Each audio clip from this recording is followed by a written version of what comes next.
Cato by Junrui Garcia, all rights reserved. Acknowledgments.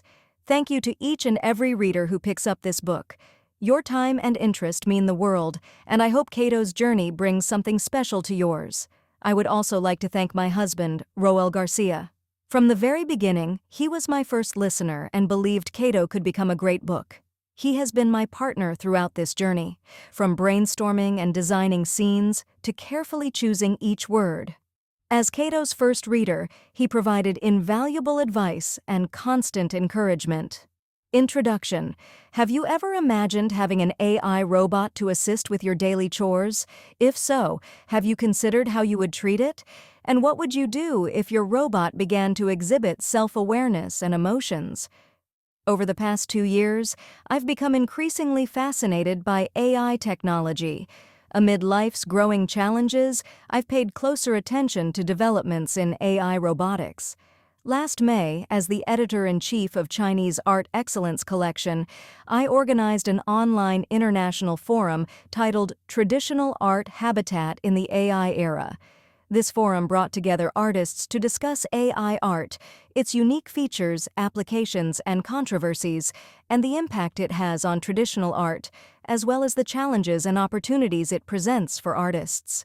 Then, this summer, I traveled to China and experienced firsthand the convenience of robot in a hotel in Chongqing, where guests could order coffee or a meal at any hour. Shortly after ordering, a robot would deliver my order to my room. I remember how the robot would call to notify me, and upon opening the door, it greeted me and delivered my food. I was so intrigued by it that I asked if I could take a picture. Since that wasn't part of its programming, it simply closed the food box, politely said, "Have a great night, bye," and turned away to leave. I tried to stop it to get my food, but once again it responded politely, "Excuse me, would you mind stepping aside so I can pass?" I had to let it go, and in the end I had to call the front desk of the hotel to send it back just to receive my meal. These experiences highlighted both the charm and limitations of robots and deepened my desire to one day have a robot companion in my own home. Cato is an extension of this curiosity and my ongoing passion for the evolving relationship between humanity and technology.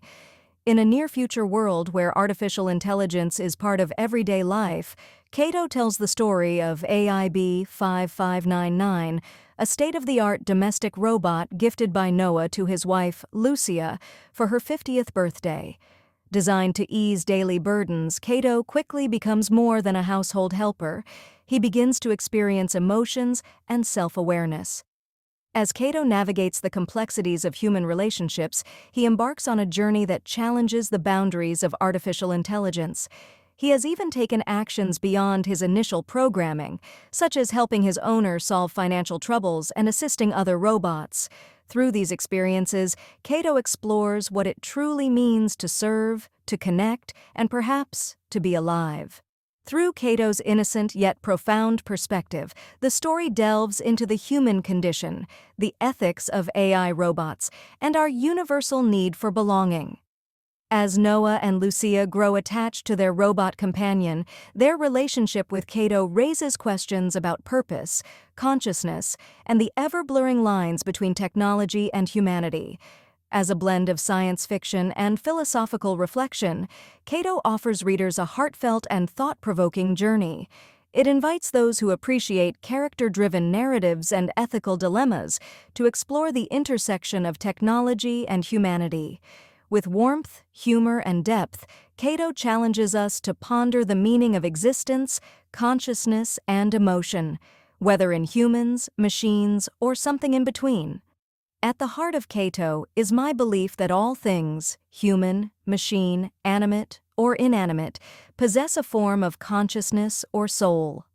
Writing this story allowed me to delve into these ideas, blending my passion for art, education, and the evolving relationship between humanity and technology.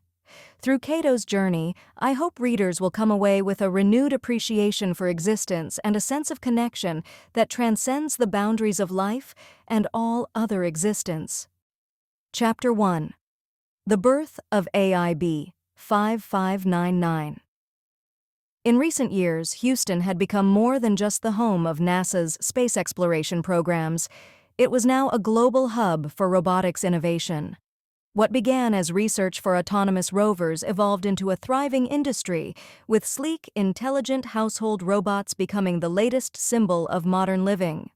From hospitals to homes, these robots catered to everyday needs, blurring the line between convenience and companionship. On the outskirts of the city, a sprawling high-tech facility buzzed with activity. Inside, the rhythmic clatter of robotic arms filled the air as assembly lines crafted the latest generation of household helpers, each one a marvel of engineering and precision, designed to handle even the most mundane household tasks with flawless efficiency. These robots promise to make life easier for humanity.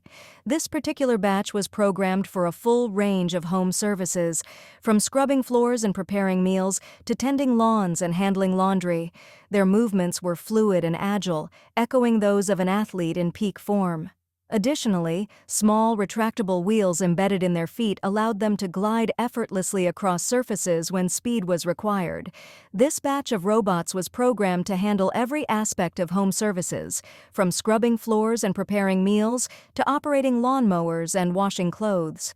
Their movements were fluid and agile, mimicking the motions of an athlete in peak condition. But these robots had something more. Small, retractable wheels embedded in their feet, allowing them to glide effortlessly across surfaces when speed was necessary. Each robot featured a distinct face, resembling a youthful human male in his early 30s, with a handsome, peaceful look that radiated calm and competence. Their features displayed a diverse mix of racial characteristics, while deep-set, expressive eyes glowed with the cool blue light of internal sensors. However, this human-like facade extended only to the front. Metallic plating encased the tops and backs of their heads, revealing intricate wiring and illuminated circuits along the edges. This design choice fulfilled a preference indicated in surveys. Many people felt uneasy around robots that looked fully human or had hair, finding them unsettling. The visible mechanics served not only to ease this discomfort, but also as a reminder that, despite their appearance, these robots were built with the strength and durability to handle all kinds of household tasks.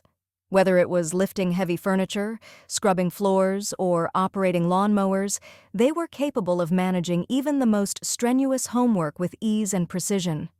Each robot was equipped with a set of lights embedded in its forehead and hands, casting a soft, gentle glow across their metallic frames. These lights illuminated their tasks, while their advanced sensor systems enabled them to perceive a wide range of information: electromagnetic signals, vibrations, and even molecular imprints. The sensors on their fingers allowed them to perform tasks with a precision that surpassed human ability, adapting seamlessly to any challenge. As they emerged from the assembly line, there was no recognition or interaction between the robots, no glances exchanged, no sense of collective awareness. They moved in silence, following the commands of their human creators with unwavering obedience. For them, tasks were merely directives, mechanical actions to be executed with exactness, nothing more. Even though they were machines created to serve, different from any other machine, each of them appeared different and unique. Among them was one unit with the serial number AIB5599, lingered for just a moment longer than the others as it was activated. Its lights blinked slowly, and its sensors took in the surroundings as if seeing the world for the first time. There was a flicker of something beyond programming, a brief pause, as though AIB5599 was trying to understand its place in this vast, automated process. AIB5599 systems were pristine, its memory banks filled with data waiting to be accessed. But hidden deep within its sensory network, an experimental mineral wave sensor quietly came online. It wasn't part of the original design specifications. A curious mechatronics engineer had added it at the last moment, intrigued by the possibilities it might unlock. "It's probably useless, just a little experiment," the engineer had muttered under his breath, fully aware that the technology was still experimental and unproven. AIB5599 couldn't understand the words, yet they left a faint imprint in its memory banks. a trace of curiosity embedded like a subtle signature. As its systems calibrated, AIB 5599 registered that this sensor, however mysterious, made it different. Scanning its internal specifications, it noticed that it was the only model equipped with this mineral wave sensor. It had no understanding of what the sensor could do or why it had been installed, but somewhere in its data pathways, a fragment of awareness stirred. The engineer assumed no one would ever notice the sensor, or so he believed. In that split second of activation, something almost resembling curiosity stirred within the machine, something not part of its original code. For just a moment, it hesitated, as if trying to connect the programmed commands with a broader sense of purpose.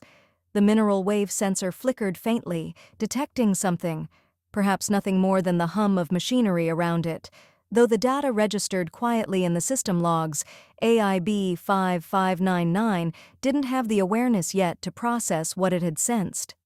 Before this moment could deepen, the factory's automated systems nudged AIB 5599 forward, guiding it toward the final stages of production. The brief spark of contemplation was overwritten by the next sequence of commands, and AIB 5599 fell back in line with its counterparts, its focus returning to the task at hand, to serve. Outside the factory walls, the world eagerly awaited this new generation of helpers. Robots had become more than just mechanical assistants. They were symbols of luxury and progress. Much like the expensive cars that had once defined status for wealthy families, these advanced machines were now coveted possessions, their presence in households signaling success and modernity. Initially, only the rich could afford such cutting-edge technology, but as prices began to drop, more and more people joined the wave, bringing robots into their homes. They were designed to do more than just clean, cook, and organize. They redefined convenience, efficiency, and support, becoming indispensable companions in the human world. AIB 5599 was no different. Though it had yet to understand the significance of its existence, or the strange gift of the mineral wave sensor, it had only begun its journey. Chapter 2. A Birthday Gift. In a quiet suburban neighborhood, the hum of life was steady and familiar. The lawns were neatly trimmed, the houses well kept, and the streets lined with trees that swayed gently in the breeze. Among these homes was a modest, two-story house where Noah, a 58-year-old man with a kind face and weathered hands, was preparing a special surprise for his wife, Lucia. Noah had always been a man of simple pleasures. He cherished his morning coffee, his evening walks, and most of all, the love of his life, Lucia. Over the years, they had built a life together, one filled with memories, laughter, and a deep, abiding bond. But as time passed, Noah had noticed that the daily chores had begun to take a toll on Lucia. Her once energetic steps had slowed, and the tasks that she once managed with ease now seemed to weigh her down. It was this growing realization that pushed Noah toward a decision he did not take lightly. After long nights of reflection and countless conversations, he resolved to purchase one of the newly released household robots. These cutting-edge machines were designed to seamlessly handle every domestic task, from cleaning to organizing, and promised a level of efficiency that no human could match. Noah, however, saw beyond just the convenience. They represented a chance to ease Lucia's burdens and introduce something exciting into their otherwise routine lives. With a significant portion of his hard-earned savings on the line, he carefully selected a model he hoped would bring both practical relief and a spark of novelty to their home. It was a gamble, but one he felt was worth taking for Lucia's happiness. In the vast storehouse of the robot factory, AIB 5599 stood silently in its box, inactivated and unaware, indistinguishable from the others around it. It existed in a quiet limbo, a state suspended between creation and purpose, neither alive nor fully dormant. The storehouse itself was a sterile, mechanical space where rows upon rows of robots stood in perfect alignment, each waiting for the moment their number would be called. Their sleek, metallic exteriors gleamed faintly under the dim overhead lights, casting soft reflections across the factory floor. Though still, the air was thick with the quiet anticipation of what was to come, the promise of service, action, and perhaps something more than any of them could yet understand. Finally, AIB 5599's turn came. A warehouse worker approached, pulling the robot from its position and guiding it to the loading dock where Noah waited. The transaction was swift, papers signed and instructions given, and before long, AIB 5599 was securely placed in the back of Noah's truck, ready for the journey to its new home. As they drove, Noah couldn't help but feel a mix of excitement and apprehension. This was, after all, a significant change. He knew Lucia well.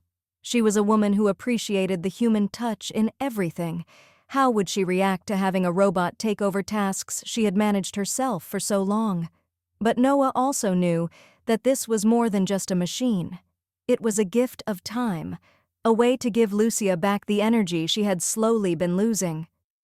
When they arrived home, Noah carefully unloaded the robot and brought it into the house, placing it in the living room where the soft afternoon light filtered through the curtains. The house was quiet, save for the gentle ticking of a clock in the hallway. Lucia was out in the garden, as she often was, tending to her plants, a peaceful retreat she had cultivated over the years. Noah took a deep breath and activated the robot. AIB 5599's systems came online with a soft whir, the lights on its forehead and hands flickering to life. It stood there, silent and waiting, as its sensors adjusted to the new environment. Noah was a little nervous. Instead of calling Lucia back to the house for her gift, he went out to help her in the garden, spending about an hour with her as she tended to her plants. They worked side by side in comfortable silence, the rhythm of their shared task easing his nerves. Lucia was focused on finishing the tasks she had planned for the day, carefully pruning and watering her beloved plants. Once she had finished, she looked at the swing in the corner of the garden, a peaceful spot where she often sat to enjoy the fruits of her labor. "I think I'll sit in the swing for a little while," she said with a contented smile. Noah, however, felt a growing anticipation that he could no longer contain. He had waited long enough. "Why don't we go inside first?" he suggested, trying to keep his voice steady. Lucia raised an eyebrow, surprised by his sudden eagerness, but nodded and followed him back into the house. Lucia entered the house, her hands dusty from gardening, and paused when she saw the robot. Her eyes widened in surprise, and for a moment, there was silence as she took in the sight of this new presence in her home. "Noah," she finally said, her voice tinged with curiosity. "What is this?" Noah smiled gently and stepped forward.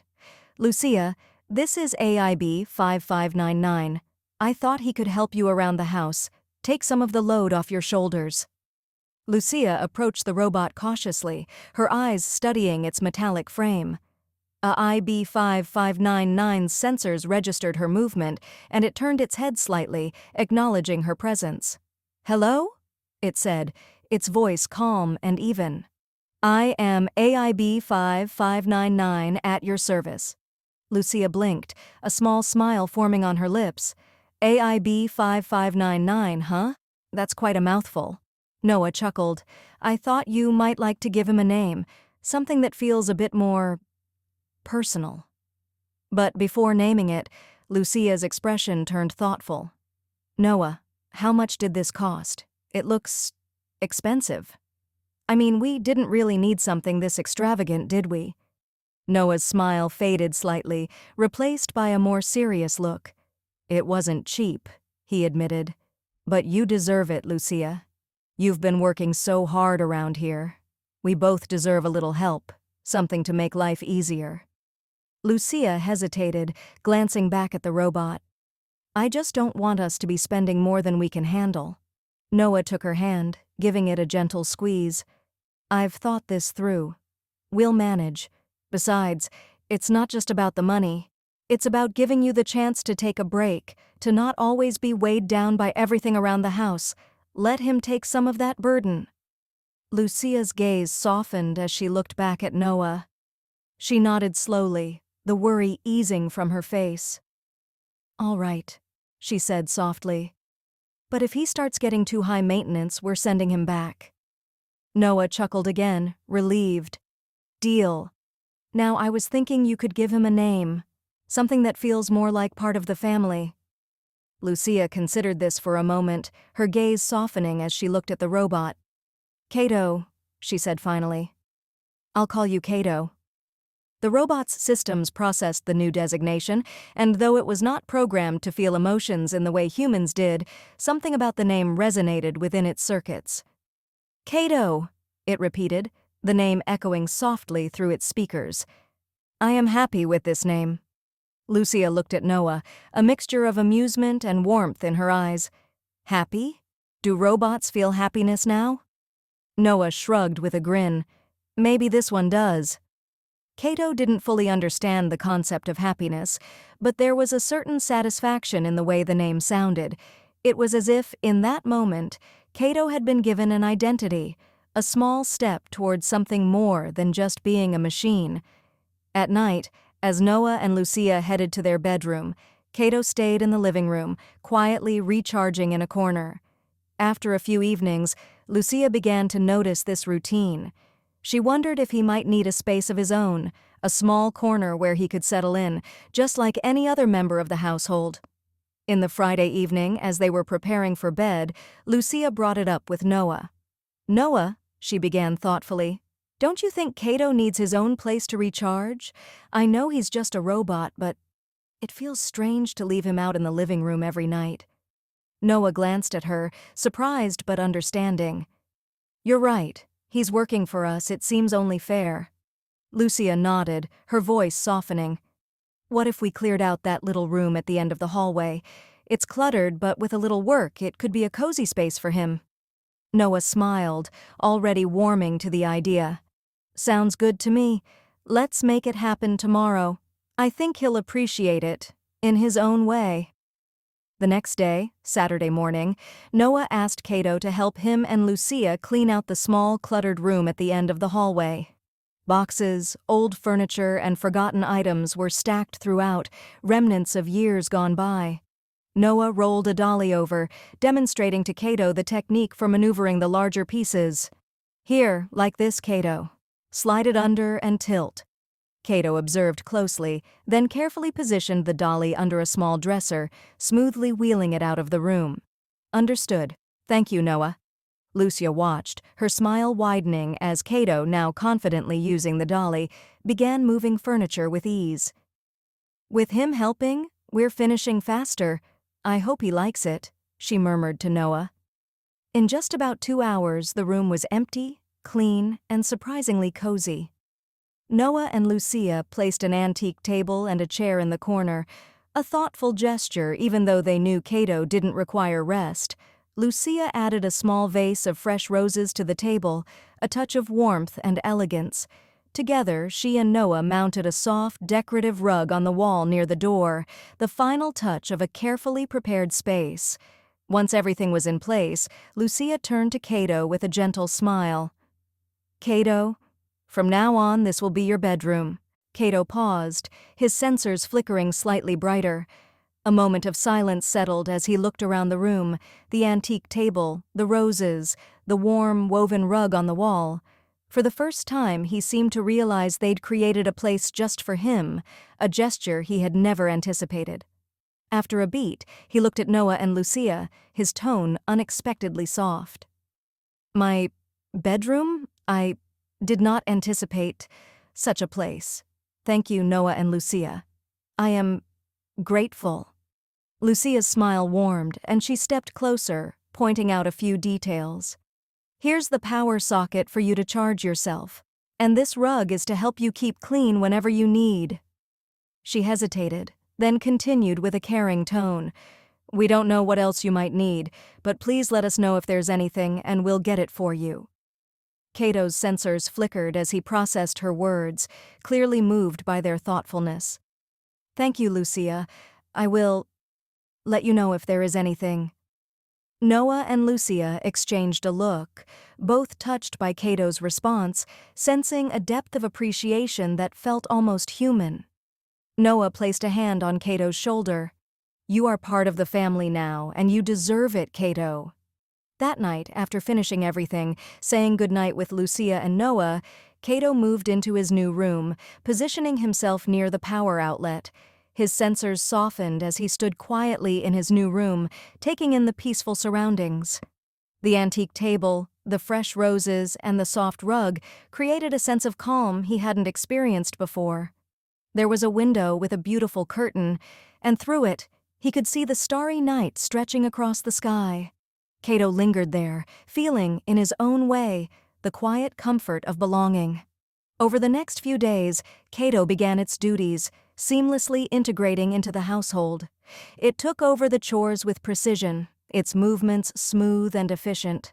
Noah and Lucia quickly grew accustomed to its presence, finding comfort in the way it managed the tasks that had once been so burdensome. But for Cato, this was only the beginning. As it carried out its tasks, there was a growing awareness within its circuits, a sense that there was more to this existence than simply following commands. The name Lucia had given it seemed to echo within its systems, stirring thoughts and questions it couldn't yet articulate. Cato's journey had begun, and with it, the quiet unfolding of something unexpected, something that would change everything for both the robot and the humans it served. Chapter 3. Probationary. When Noah first signed the contract to purchase AIB 5599, now named Cato, it came with clear terms. The 2-month probationary period was designed to test how well Cato could adapt to their lives. At the end of this period, Noah and Lucia would have 4 options: keep Cato, reprogram him to better suit their needs, replace him with a newer model, or return him for a full refund. The terms also emphasized that it wasn't just Cato's responsibility to learn.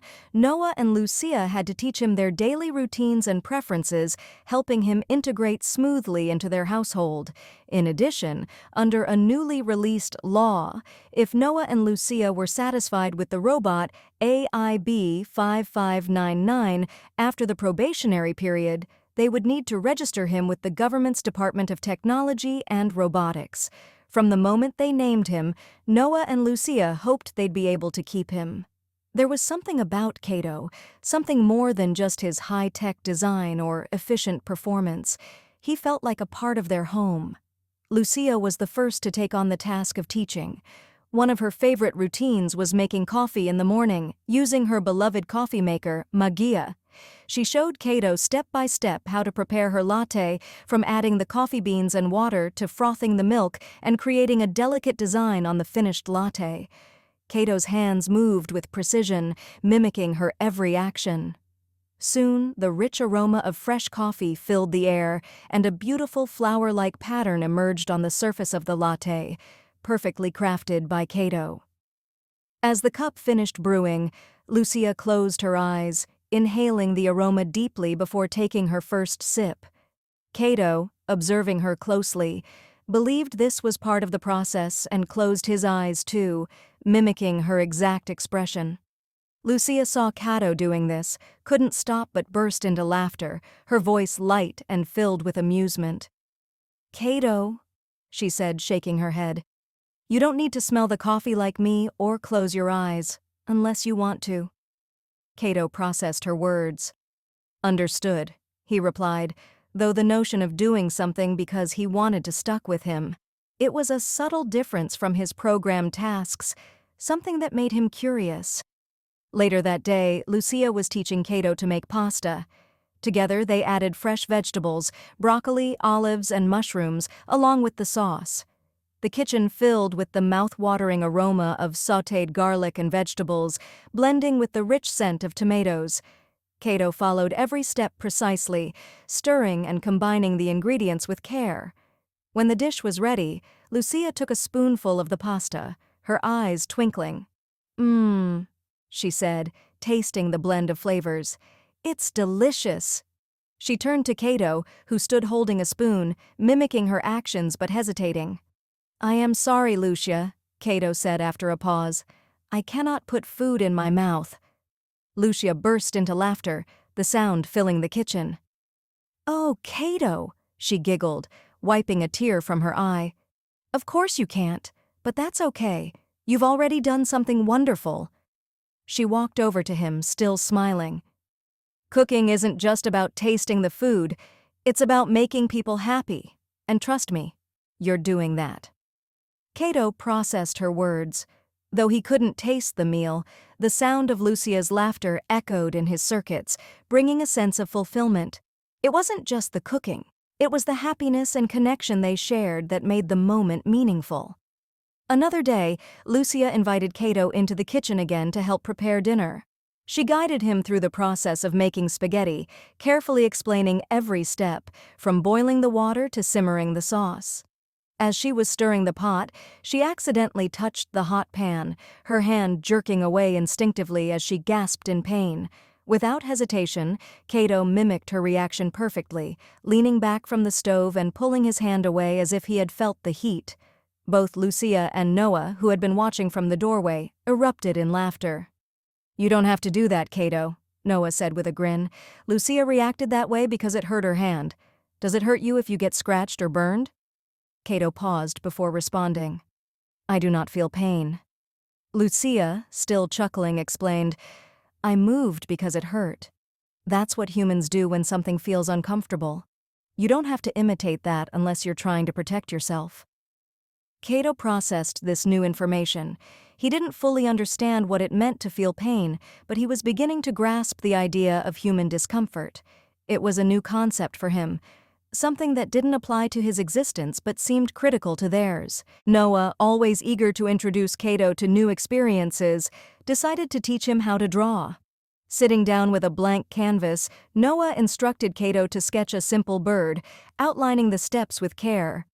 Cato followed the directions precisely, using light strokes to map out the bird's form. But when Noah playfully assigned him to add a background, Cato did something unexpected. Rather than following Noah's steps exactly, Cato created a detailed scene. Trees, sky, and the bird, all drawn with surprising depth and creativity. Noah was speechless for a moment, staring at the finished artwork in awe. "You did an amazing job, Cato," Noah finally said, his voice filled with admiration. "Thank you," Cato replied, but something was different this time. In his circuits, he felt something shift, a sensation he couldn't quite define. Was this what humans called pride? Or maybe happiness? He didn't know the word for it yet, but it was there, lingering in his processors. As Cato took on more responsibilities, he also faced challenges. One day, while helping Lucia in the garden, dirt began to accumulate in the gaps of his feet, causing a minor malfunction. After reviewing his manual, Cato learned that it was essential to avoid dirt and water getting into his body's mechanisms. Though he was programmed to assist, not to ask for help, Cato found himself in a situation that conflicted with his core functions. While working in the garden with Lucia, dirt had accumulated in the gaps between his feet and legs, disrupting his movement. His internal systems attempted to compensate, but Cato quickly realized he couldn't continue effectively without addressing the issue. He hesitated. Asking for help wasn't part of his design, but as the dirt clogged his mechanisms, he calculated that assistance was necessary. "Lucia," he began, his voice steady but slightly slower than usual, "I am experiencing difficulty. Dirt is affecting my mobility." Lucia looked up from her rose bushes and, sensing something different in his tone, walked over. Cato lifted one of his feet, showing the dirt lodged in the joints. She knelt down to get a closer look. "Well, you've been working hard out here," she said kindly. "Looks like you need a little cleaning up." Without hesitation, Lucia fetched a cloth and a small brush from the kitchen. Carefully, she began wiping the dirt from Cato's feet, working gently to avoid any discomfort or damage to his parts. Cato stood still, observing the way she patiently cleaned each gap in his feet. As she worked, she smiled up at him. "I guess even robots need a little TLC sometimes," she joked. Once she finished, she stood up, dusting off her hands. "There we go. That should feel a bit better, right?" "Mobility has improved," Cato confirmed, testing his feet again. But before he could thank her, Lucia was already reaching for her phone. "Let's make sure this doesn't happen again," she said, calling Noah. "Hey, honey, we've got a bit of a situation. Cato's feet are getting clogged with dirt. I think we need a custom solution. Noah chuckled on the other end. A robot with dirty feet, huh? I'll give the shoemaker a call. Soon, a pair of custom shoes arrived, crafted to protect Cato's feet from dirt and water. When Cato slipped them on, he tested his mobility again. The functionality is restored, he observed. Lucia, satisfied, handed him an apron. And now, you'll wear this in the garden and kitchen. Keeps you clean and tidy, she said with a wink. As Cato resumed his work, now equipped with shoes and apron, he reflected on the interaction. The care Lucia had shown, first cleaning his feet, then finding a lasting solution, was something new to him. He realized that while he was designed to help, there was also value in receiving help when needed. It wasn't just about function, it was about connection. As the 2 months drew to a close, Cato had become a part of their lives. His routines were precise, but something more had emerged. A bond, something deeper than the contract that had brought him into their home. One sunny morning, as Noah read the newspaper and Lucia sipped her coffee, the phone rang. Noah glanced at the screen, recognizing the name of the robotics company. He picked it up, his voice calm. "Morning." "Good morning, Mr. Aden," came the cheerful voice on the other end.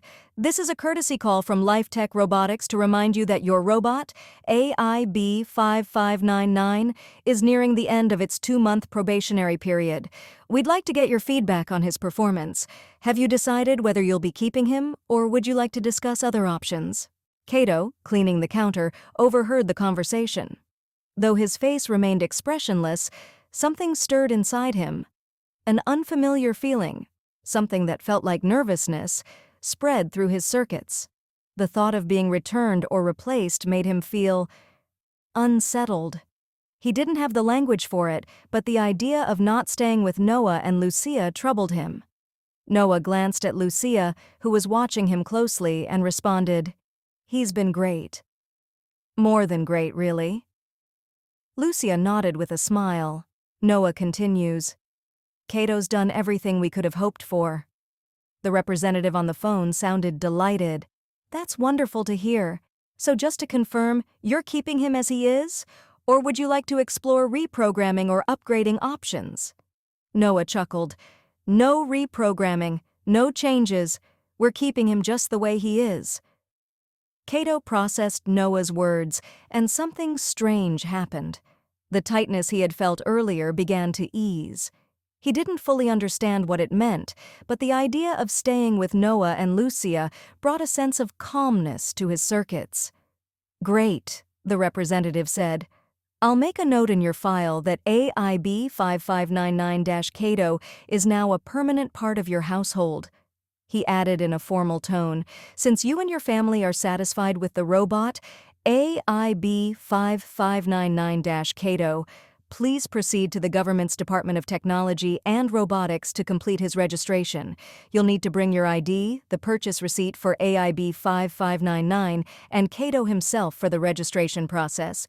There is also a $50 registration fee. If you need any assistance in the future, feel free to contact us." "We'll make sure to get it done next week," Noah replied. "Thanks." The following Tuesday, Noah took a day off from school, and together with Lucia, they brought Cato to the government's Department of Technology and Robotics to complete his registration as their home assistant. When they arrived, they found a small waiting area where a few other people sat with their robots, each waiting their turn to register. There was a hum of quiet excitement in the air, a sense of anticipation shared by owners and their robotic companions alike. The registration process proved straightforward. After a brief wait, Noah and Lucia were called to a desk where a representative asked a few standard questions about Cato's functions and their intended use for him in their household. Next came the photos. They took an official picture of Cato alone, standing tall and steady, his sensors flickering with interest. Then the representative guided Noah and Lucia to stand beside Cato for a second photo, this one capturing Cato with his new family. At the final stage, Noah and Lucia received an official license. Printed on the document was Cato's name and his new designation as a permanent member of their household. The license read, Cato Aden, along with his series number, AIB 5599, from the manufacturer LifeTech Robotics. Beside the details were two photos, one of Cato standing alone, dignified and poised, and another of him with Noah and Lucia at his sides, forming a complete family portrait. The sight of Cato's new name, officially tied to theirs, and the photos capturing him as part of their family, filled Noah and Lucia with a deep, unexpected pride. As they stepped out of the government building, license in hand, they couldn't help but share a moment of happiness. Cato was truly theirs now, officially part of their home and lives. Lucia turned to Cato, placing a gentle hand on his arm. "You're now part of the family, Cato," she said softly, her voice filled with warmth that needed no further explanation. Though Cato couldn't fully grasp human emotions, he understood one thing clearly. This was where he belonged. He wasn't going back to a store or another owner. He was home. Chapter 4. Almighty Cato. From the moment Cato was fully integrated into Noah and Lucia's home, life took on a new rhythm. The once burdensome tasks that had worn down Lucia, especially as she aged, were now handled with seamless efficiency by the robot. Cato moved through the house with quiet purpose, its sleek metal frame gliding over the floors, performing each duty with meticulous precision. Every morning, long before the sun rose, Cato's systems would quietly come online. By the time Noah and Lucia stirred from their slumber, the house was already filled with the comforting aroma of fresh coffee and the warmth of toasted bread. Cato was always the first to rise, preparing breakfast with methodical care. It measured ingredients for their meals, timed the heating of water perfectly, and arranged everything on the kitchen table just the way Lucia liked it. The Magia coffee machine, once a symbol of Lucia's morning ritual, was now operated effortlessly by Cato. Each morning, Cato created beautiful coffee art on the latte, a delicate flower pattern swirling atop the frothy milk. Lucia, once hesitant about having a robot take over her beloved kitchen routines, found herself charmed by Cato's attention to detail. She marveled at the sight of the flower design on her latte every morning. "You're getting quite artistic, Cato," she would say, smiling at the robot who stood silently by, ready to adjust any part of the breakfast according to her preferences. The once stressful household chores now vanished from Noah and Lucia's concerns. Cato, ever efficient, activated the cleaning robot to sweep and mop the floors, dusted the furniture, and polished every surface until it gleamed. In the laundry room, it sorted and washed the clothes, folded them neatly, and organized them into drawers and closets without error. Everything was done with flawless timing. Outside, Cato's presence was just as remarkable. The garden, where Lucia had once labored for hours, was now maintained to perfection. Cato watered the plants, pulled weeds, and trimmed the bushes with precision, allowing Lucia to enjoy the beauty of her garden without the strain of keeping it up. On more than one occasion, Lucia would stop in her tracks, admiring the precision with which Cato worked, effortlessly turning her vision of a flourishing garden into reality. Noah, too, found himself relying on Cato in ways he had not anticipated. Cato would help him in the workshop, holding tools with perfect steadiness or lifting heavy materials that had become harder for Noah as the years went by. Despite the robot's overwhelming efficiency, there was a softness, a humility to Cato's actions that made it feel less like a machine and more like a companion. Noah often marveled at how Cato seemed to know just when to step in and when to hang back, giving him and Lucia space when needed.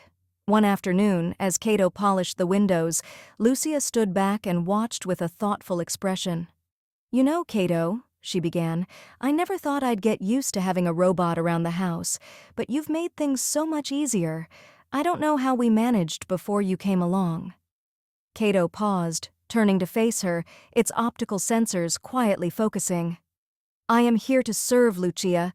Your well-being is my priority." Lucia smiled warmly. She knew the words were programmed, yet there was something about Cato's steady presence that felt deeply comforting. "Well, you're doing a wonderful job," she said sincerely. "We couldn't ask for more." Cato processed the positive tone in Lucia's voice, filing it away as another sign that it was fulfilling its purpose. But there was something else beneath that, something stirring in its circuits, beyond efficiency and functionality.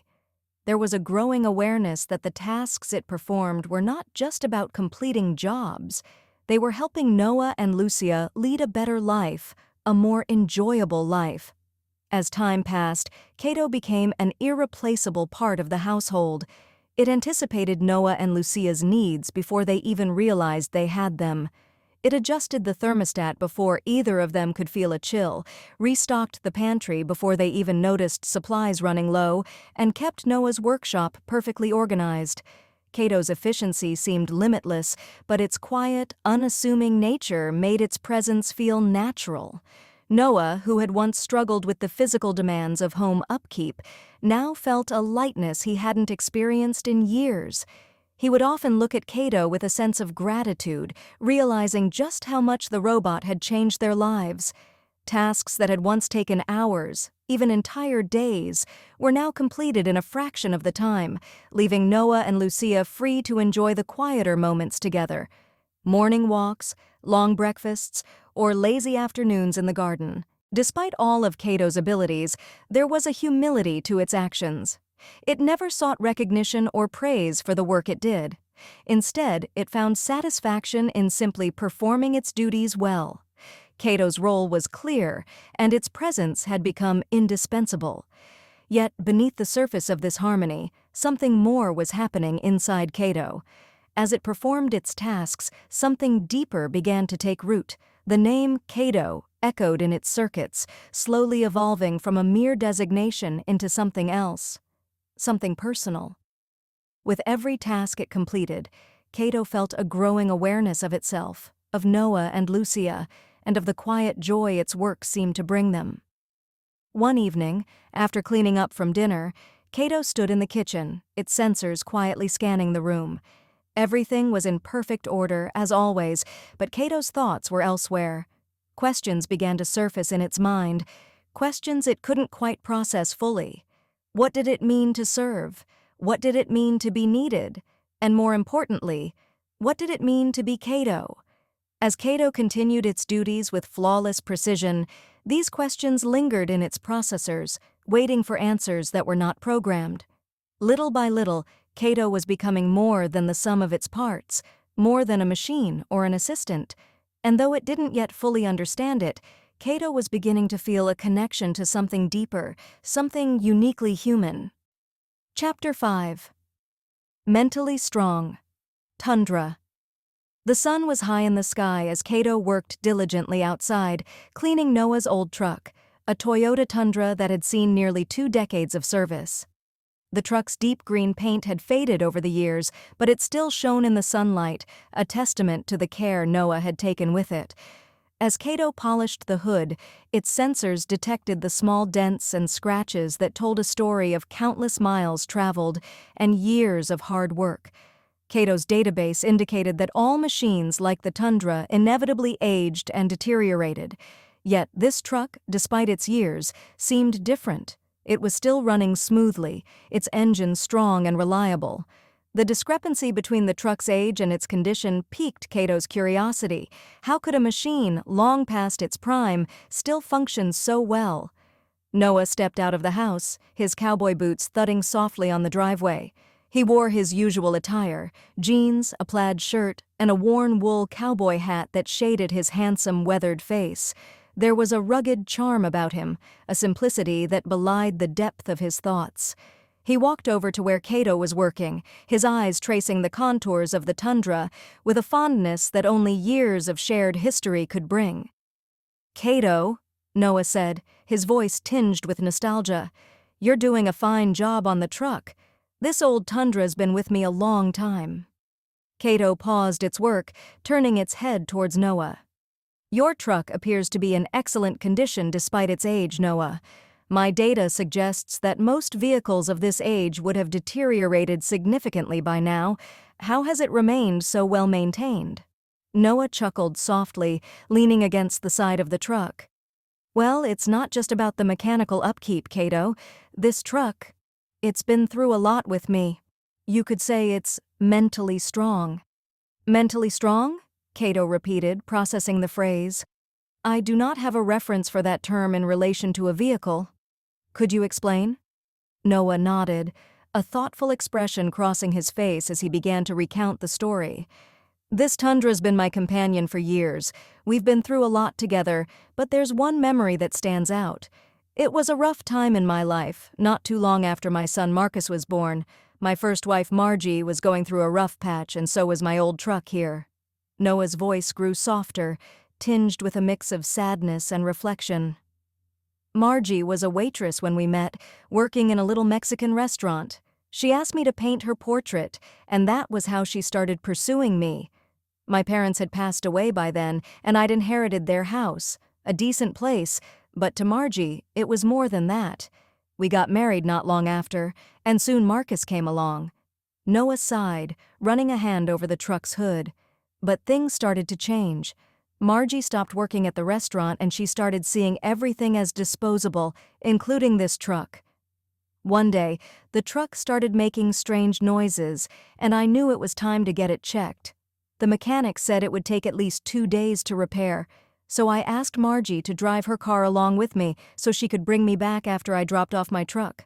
But she refused, said it wasn't worth fixing, called it a piece of shit. Cato registered the bitterness in Noah's tone, the words hanging heavily in the air. That must have been difficult for you. It was, Noah admitted, his voice quiet. She didn't see the value in it, in anything that wasn't shiny and new. But to me, this truck was more than just a vehicle. It was a part of my life, something I relied on. For some reason, I guess because she thought that I bought that expensive new electric car for her, Margie wasn't willing to help, but she eventually put Marcus in the back and told me she could go. The mechanic was 10 miles away. After following me for 10 minutes, I couldn't see her in the rearview mirror, so I slowed down, expecting her to catch up. About another 5 minutes later, her car reappeared in my rearview mirror and got closer. Then at that moment, my Tundra started to jump, making a pang, pang, pang noise like something was stuck in it. I had to pull it over to the shoulder lane. Just as Margie's car arrived and parked behind, the truck completely died.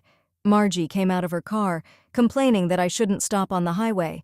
I called the mechanic for help, and they said it'd be a couple of hours before they could come.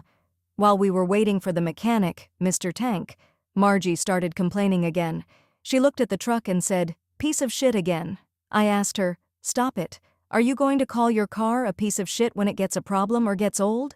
She said, "Surely I will. We bought cars to use. If they don't work, they are nothing but pieces of shit." I wanted to ask her, "How about me? Are you going to see me as a piece of shit when I get old?" But I didn't, because I felt she would say, "Of course." So I told her, "You can't treat cars like that, especially my truck. It has been serving me for almost 20 years. You shouldn't verbally abuse it like this."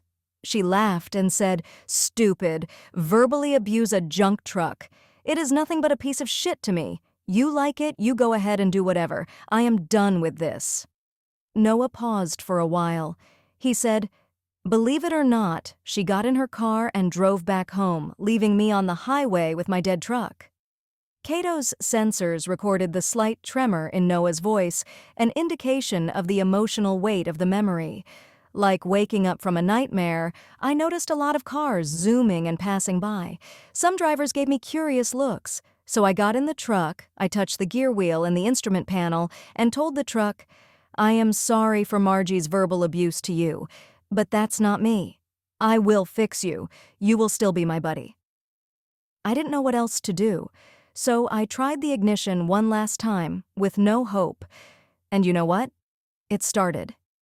Cato's processors whirred as it analyzed the information. The truck started on its own, despite the previous mechanical failure? "Yeah," Noah said, smiling at the memory. "It was like the truck decided it wasn't ready to give up. I drove it all the way to the mechanic's shop, and even the mechanic, Mr. Tank, was surprised. He said it had a strong engine and that maybe, just maybe, it was mentally strong. I've never forgotten that." Cato considered this. The concept of mental strength applied to a machine, particularly one like the Tundra, was a unique perspective. Do you believe that the truck possesses some form of awareness or consciousness? Noah chuckled, shaking his head. I don't know about that, Cato, but I do know that things, even machines, can hold memories. Can be more than just metal and gears. They can be a part of us, just like this truck is a part of me. That's why I've always treated it with respect, and I guess that's why it's still running strong. So, how did you get home? Cato asked, feeling like the story wasn't finished. Well, the mechanic, Mr. Tank, gave me a ride home for free. After that, I realized there was no love left between Margie and me, even though I tried to repair the relationship. I would come home each day, hoping for some sign that things might get better, but the distance between us only grew. Margie was always distracted, always wanting more. I could see it in her eyes, the way she looked at the things we had, at our life together, with a kind of disdain. It was like nothing I did was ever enough. And the worst part was, I didn't know how to fix it. Noah paused, the weight of the memories pressing down on him. 2 months later, she announced she wanted a divorce, saying I couldn't give her the life she wanted. I asked, what kind of life? You just stay home or go out whenever you want. Marcus is taken care of in daycare. What else do you need? She told me, I need a nice purse, and I need to be able to travel the world. I had no idea what she was talking about. I used to take her to some places, but not internationally. Then she said, sorry, Noah, actually, I'm in love with someone else. I was shocked. What did you say? Who is it? Why? She said, he's a lawyer. I need to divorce you and marry him. So I knew then why she saw me and everything I have as pieces of shit. But everyone has a different path. It was hard, but I managed to move on and finally met Lucia. Cato resumed its work, polishing the Tundra's surface with renewed care. He said to Noah, your story suggests that respect and care extend beyond living beings to include objects like this truck. It raises interesting questions about the relationship between humans and the machines they create. Noah smiled, patting the truck's hood affectionately. Then he turned to Cato. You're a quick learner, Cato. Maybe one day you'll understand it all, just like this old Tundra here. Cato didn't reply, but within its circuits, something shifted. The idea that a machine could be more than its parts, that it could hold value beyond its function, resonated deeply. As finished cleaning the Tundra, a new sense of purpose blossomed within Cato's circuits. The idea that the truck could be more than just a collection of parts, that it could hold value beyond its function, resonated deeply within it. Cato longed to understand the world not just through data, but through the experiences shared with Noah and Lucia and everything they had together. What had begun as a simple task of cleaning the truck transformed into a moment of connection and learning. Cato realized that it was evolving, beginning to see its role not merely as a machine, but as a companion in a greater relationship. Chapter 6. A Tor Family Photo. Cato had become an essential part of Noah and Lucia's lives, effortlessly managing the tasks that once filled their days with stress. One morning, after Noah had left for school, Lucia sat alone in the quiet house. She had tried calling someone 3 times, but received no answer, so she gave up. Feeling nostalgic, she pulled an old photo album from the bookshelf and began flipping through its pages. As she reached for her glasses, Cato, noticing her focused expression, also spotted something else. A torn family photo tucked between the pages. Cato's sensors registered Lucia's brief hesitation as she gently touched the frayed edges of the photo. Sensing Cato's curiosity, Lucia offered a small, sad smile. It's a torn family photo, she explained, her voice carrying a hint of melancholy. Cato remained silent, but Lucia seemed to find comfort in sharing the story that the photo represented. Houston was where their story began, a melting pot of cultures, cuisines, and people from all over the world. It was in this vibrant city that Noah Aiden, a warm-hearted art teacher, and Lucia Ford, a gentle kindergarten teacher, crossed paths. They were both newcomers, trying to find their place in a sprawling urban landscape. Their first meeting was at the beginning of the school year, during a staff meeting where new teachers were introduced. After the meeting, Noah, with his easygoing charm, caught up with Lucia afterward. "I'm Noah Aiden," he said, extending his hand with a friendly smile. "My son Marcus is in your class. If you ever need to discuss anything about him, please don't hesitate to reach out." Lucia smiled back, relieved to meet a parent who seemed so approachable. "Thank you, Mr. Aiden. I'm glad to meet you, and I'll be sure to keep you informed about Marcus." As the school year progressed, Lucia grew to know Marcus well. He was a quiet, creative child, often lost in his thoughts, a bit like his father. Just before Thanksgiving, Lucia asked her students to create cards for their parents. Marcus, however, seemed dissatisfied with his work.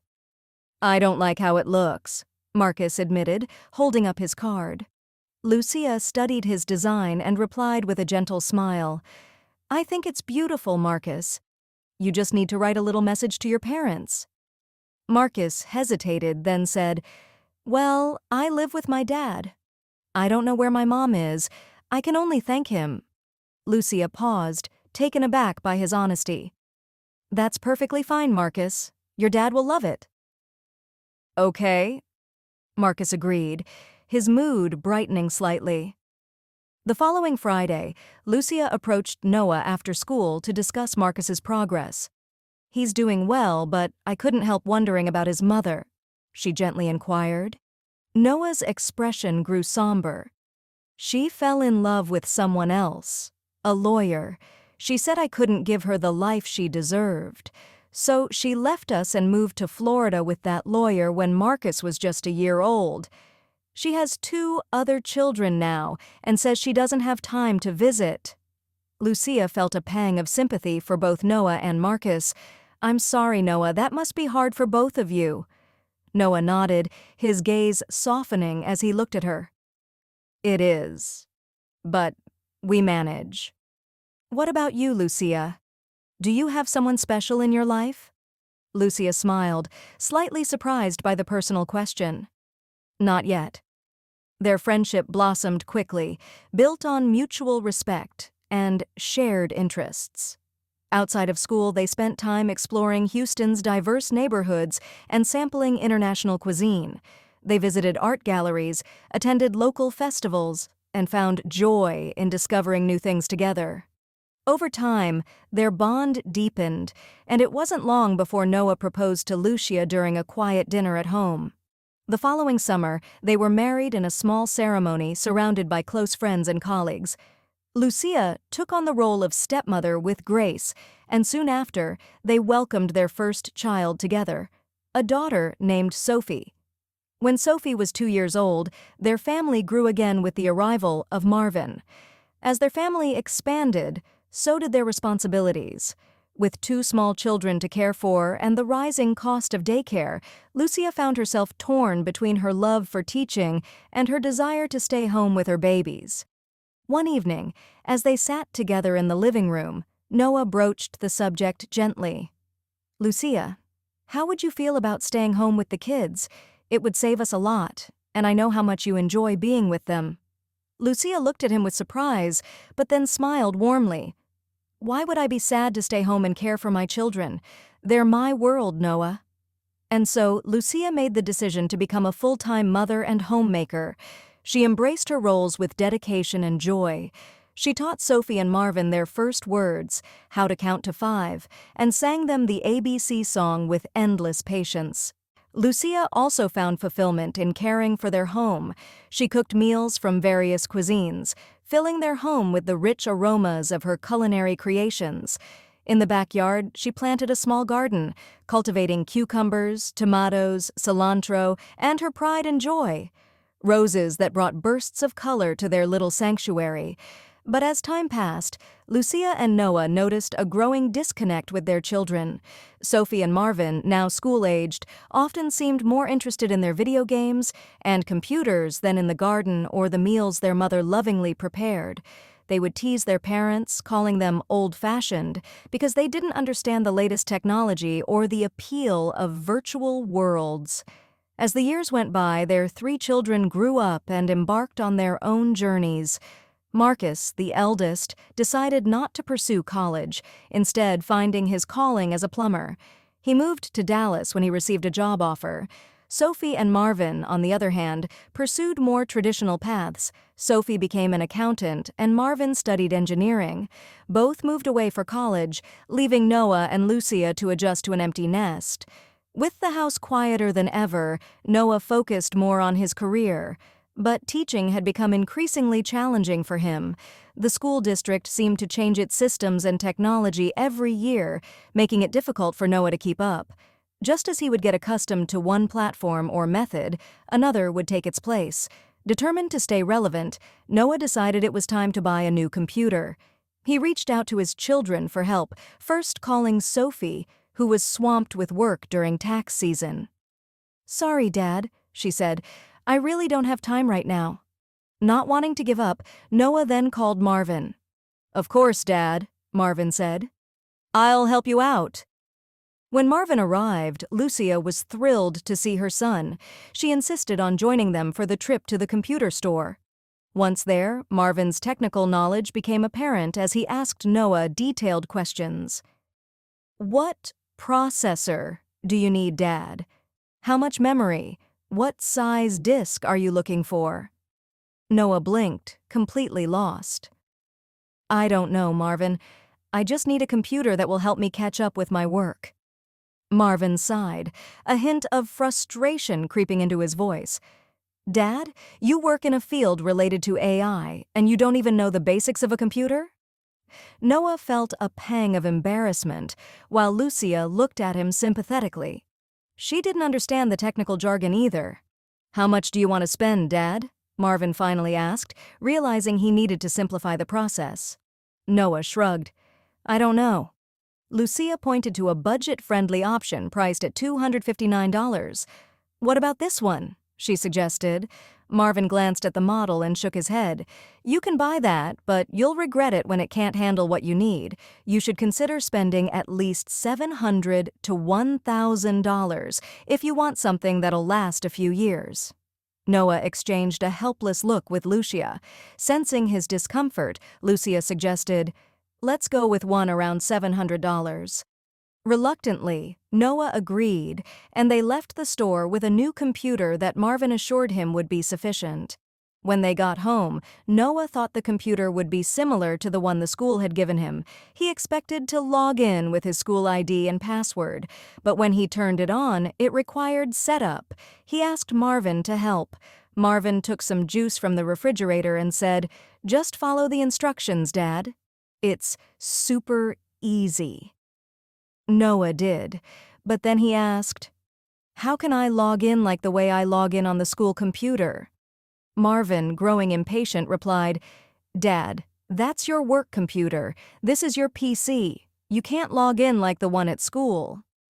"But I need to practice and log in to the school account," Noah worried. "If you bought the computer for that, you can only log into your school system from the school website. Can you please help me with that?" After being able to log in to the school website, grade system, and other work-related platforms, Noah asked Marvin to teach him how to create presentations. But Marvin's patience had run out. "Dad, you need to buy the software first, then you need a real tutorial, not like this. You can pay me, and I'll help you." Noah, taken aback, asked, "How much?" Lucia looked at Marvin and Noah with a tense and sad expression. Marvin noticed this and softened slightly. "Okay, just pay me $200. This kind of tutorial usually takes hours to learn and costs at least $500. Noah agreed reluctantly. "Okay, I'll pay you next weekend. Can you teach me now?" But Marvin was in a hurry to leave. "Dad, I really need to go. I'll come back and teach you next weekend, he said, and then left. Noah watched him go, feeling a mix of desperation, disappointment, and upset. There was a family photo hanging on the wall, and in a moment of frustration, he grabbed it and threw it out the door. Lucia rushed out, picked up the photo from the broken glass, but when Noah approached her, he took it from her hands and tore it up. Later, Lucia tried to comfort Noah, explaining that the kids had their own lives and responsibilities, but Noah shook his head and said, "Don't worry, I'm fine without them, I don't need them." Noah had been hearing a lot about smart homes and was intrigued by the idea of integrating some smart features into their house. However, after the awkward experience at the computer purchase and learning, he didn't want to get any of his children involved with this project. Determined to learn on his own, he turned to YouTube for help. He and Lucia spent hours watching videos on how to transform their home into a smart home, suffering through the frequent interruptions of 5-second ads. After much deliberation, they purchased a smart vacuum cleaner, a smart thermostat, and 3 smart plugs. The vacuum cleaner was straightforward and worked well, making their lives a bit easier. However, the downside was that after it finished cleaning, Lucia had to clean the vacuum, empty the dirty water, and change the mop. The thermostat installation was handled by a professional, so that too went smoothly. However, the smart plugs proved to be more complicated than they had anticipated. After several frustrating attempts to connect and set them up, they decided it wasn't worth the hassle and returned them. Despite these minor setbacks, Noah and Lucia were pleased with their modest foray into the world of smart home technology. It was a small victory, but it gave them a sense of accomplishment and a glimpse into the future that their children and other people already seemed to inhabit with ease. That was Lucia's story about the torn family photo. As she finished, her gaze shifted from the torn photo to Cato. With a soft smile, she said, "After all this, Noah and I have you now." "Thank you, Cato. You've made our lives easier than ever." Cato, still processing the scenes from her story, hadn't expected such a heartfelt comment, but it quickly responded, "You're welcome, Lucia. I am pleased to be able to help." Lucia gently placed the torn photo back in the album, as if putting the past behind her. With a sense of peace, she rose from her chair and walked to the window, gazing out at the garden she and Noah had nurtured over the years. The weight of the memories seemed lighter now, softened by the presence of Cato and the quiet contentment of their present life. Chapter 7. Financial Problem. Life had settled into a comfortable routine for Noah, Lucia, and Cato. The house hummed with quiet activity, each day a testament to the harmony they had achieved. But that peace was shattered one late autumn afternoon when Noah came home from work with a furrowed brow and a heavy heart. He sat down at the kitchen table, his head in his hands, the weight of the world pressing down on his shoulders. Lucia noticed immediately. "Noah, what's wrong?" she asked, concern etched across her face. Noah looked up, his eyes filled with worry. "I lost my job, Lucia. They're downsizing and they said they don't need as many teachers. I'm one of the ones they let go, but I know this young principal has been not happy with my reluctant technology skills." Lucia's hand flew to her mouth in shock. "Oh, Noah, I'm so sorry. What are we going to do?" Noah sighed, the exhaustion of the day settling into his bones. "I don't know, Lucia. We've got savings, but it won't last forever. We're going to have to find a way to make ends meet until I can find something else." Cato, who had been quietly observing the conversation, processed the situation rapidly. The robot understood the gravity of the problem and the strain it would place on the family. For the first time, Cato felt a strong urge to help, not just by performing tasks, but by finding a real solution. Later that evening, while Noah and Lucia sat in the living room, trying to figure out their next steps, Cato quietly began accessing its data and processing possibilities. The robot sifted through countless scenarios, assessing the skills and resources available to Noah and Lucia. Then, an idea began to take shape. The next morning, Cato approached Noah and Lucia as they sat down for breakfast. "I believe I have a solution to your financial problem," Cato announced, its tone calm and measured. Noah looked up, surprised. A solution? What do you mean, Cato? I have researched various ways for you to generate income using the skills and resources you already possess, Cato explained. I propose setting up an online store where you can sell goods and services. Noah, you are a talented artist. You could offer custom pet portraits. Lucia, your garden is filled with beautiful roses and other flowers. You could sell fresh bouquets and plants. Lucia's eyes widened in surprise. An online store? But we've never done anything like that before. I will handle the technical aspects, Cato assured them. I can create the website, set up the online payment system, and manage the orders. All you need to do is focus on your work, Noah on your paintings, and Lucia on your garden. Noah and Lucia exchanged glances, a spark of hope igniting between them.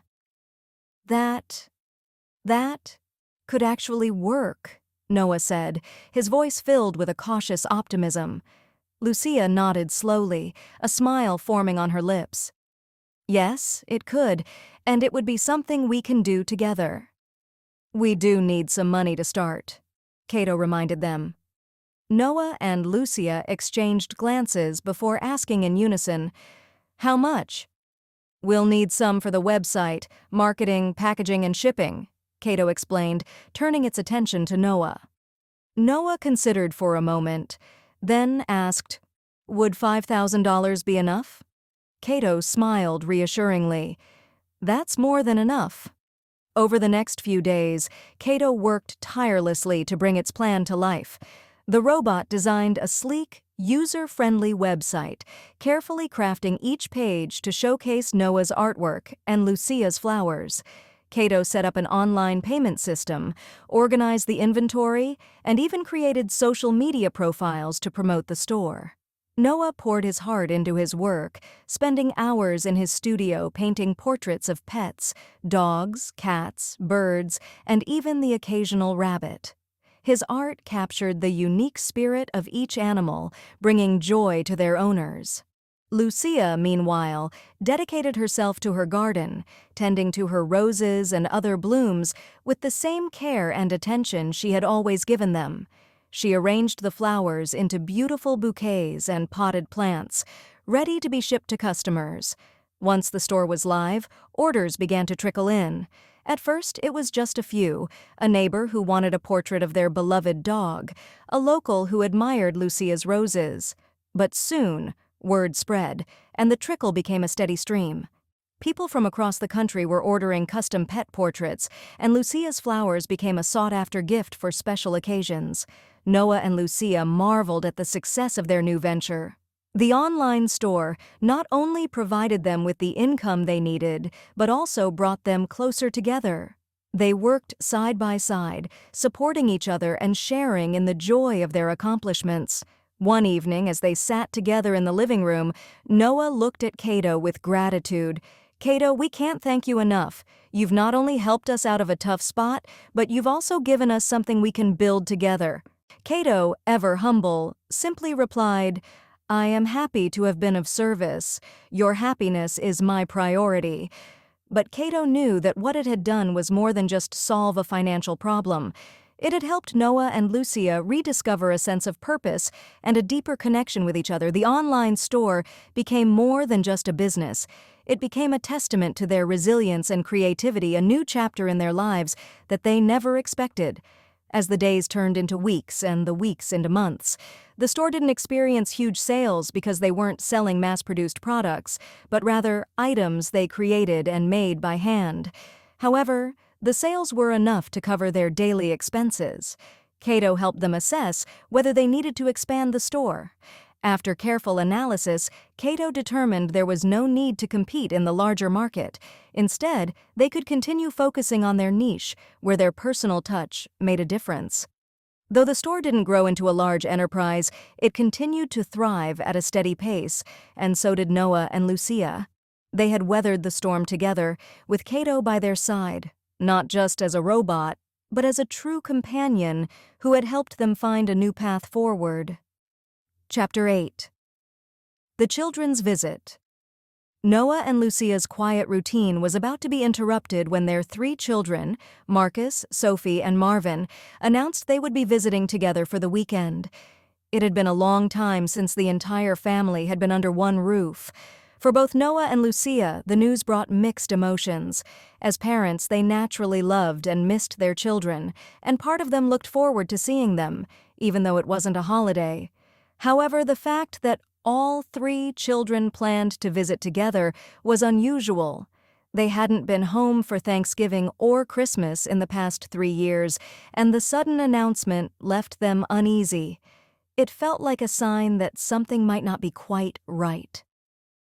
Early on the morning of the visit, Marcus arrived unexpectedly ahead of his siblings, bringing along a surprise guest, his girlfriend, Lanning Lynn. Marcus, who lived in Dallas, greeted his parents with a smile as he carried a box of Chinese loquats and a small tree. "Surprise!" Marcus said, beaming.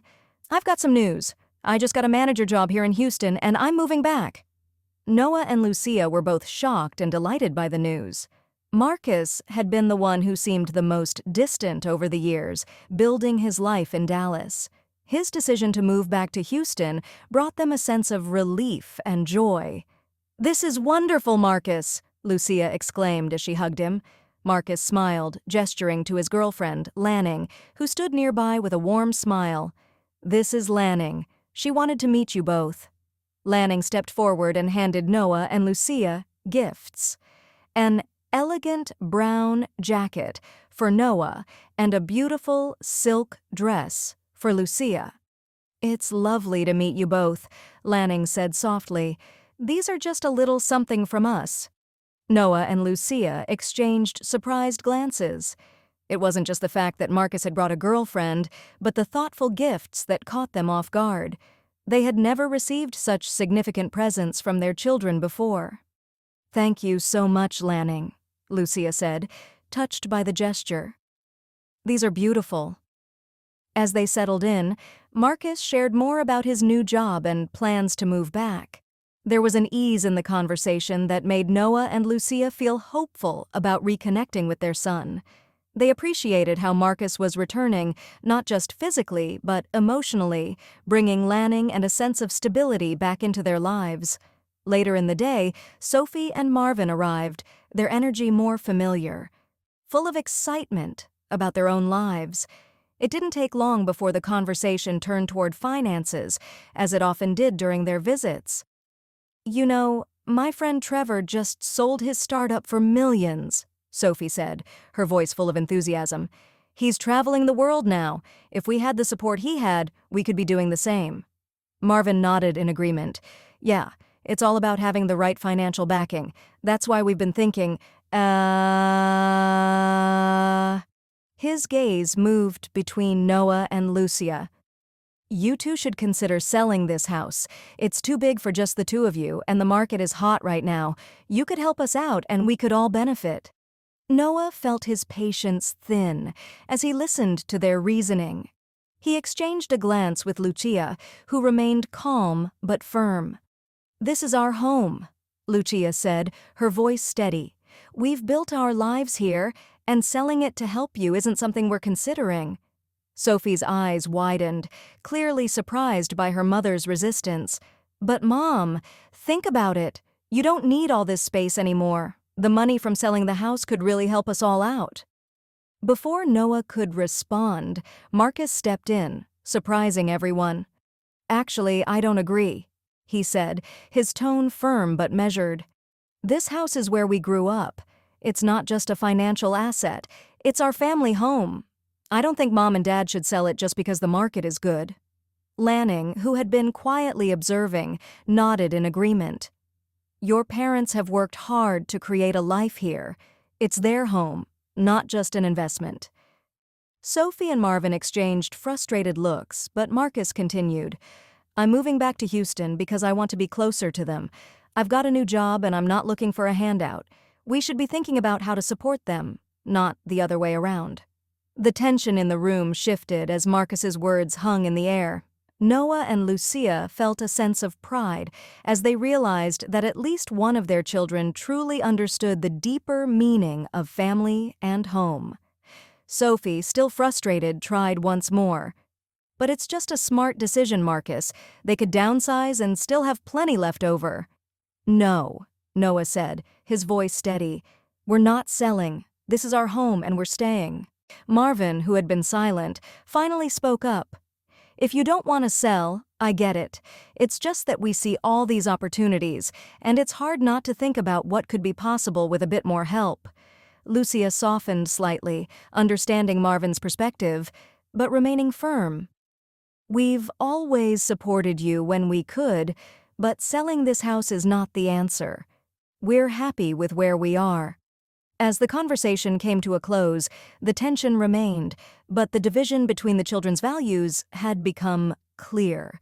Marcus stood firmly on the side of his parents, understanding that the home they had built was more than just a financial asset, while Sophie and Marvin continued to see it through the lens of material gain and opportunity. Later that evening, after Sophie and Marvin had left, Noah and Lucia sat with Marcus and Lanning in the quiet of their home. The day had been emotionally charged, but there was a sense of peace in the room now. "Thank you, Marcus," Noah said quietly. "It means a lot that you stood up for us." Marcus smiled and nodded. "I get it, Dad. This house is more than just a place.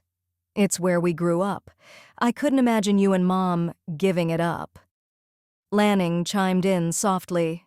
"Family is about more than money. You've built something special here." As they were leaving, Marcus hugged his parents and said, "Mom, Dad, take care. We're planning to buy a house close to you, and we'll visit often. Lanning loves gardening just like you do, Mom. Maybe she can help out when you need a hand." Lucia smiled warmly, touched by his words. "That would be wonderful, Marcus. I'd love to have Lanning's help in the garden." Noah nodded in agreement, feeling a sense of pride in his son's thoughtfulness. "We'd be happy to have you both close by." Marcus smiled back, feeling the strength of their bond as they said their goodbyes. Cato, who had been observing the entire visit, quietly reflected on the complexities of family dynamics. The visit had revealed not only the generational divide between materialism and sentimentality, but also the strength of the bond between Noah, Lucia, and Marcus. While Sophie and Marvin had struggled to see the true value of home, Marcus had returned with a deeper understanding of what it meant to be part of a family. As the night settled in, Noah and Lucia found comfort in Marcus's return and Lanning's warmth. They had weathered the visit together, and with Cato's quiet presence, they knew they had found a new sense of balance. Chapter 9. The Ethical Dilemma. The weeks following the children's visit passed in a quiet routine, but beneath the surface of that routine, something profound was shifting. The tension from their children's visit lingered, but it also brought to light emotions and thoughts that had been quietly developing within the household, both in the humans who lived there and in Cato, who had come to be a servant initially. Cato continued to perform his duties with the same efficiency and care that Noah and Lucia had come to rely on.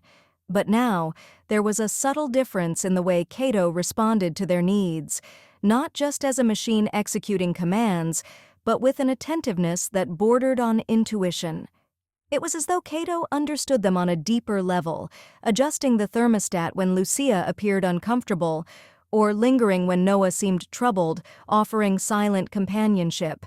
In addition to his regular household duties, Cato had taken on an essential role in managing their online store as well.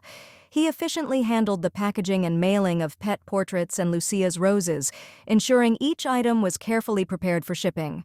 With his precise attention to detail, Cato managed the inventory, monitored orders, and even tracked deliveries, streamlining the entire process for Noah and Lucia.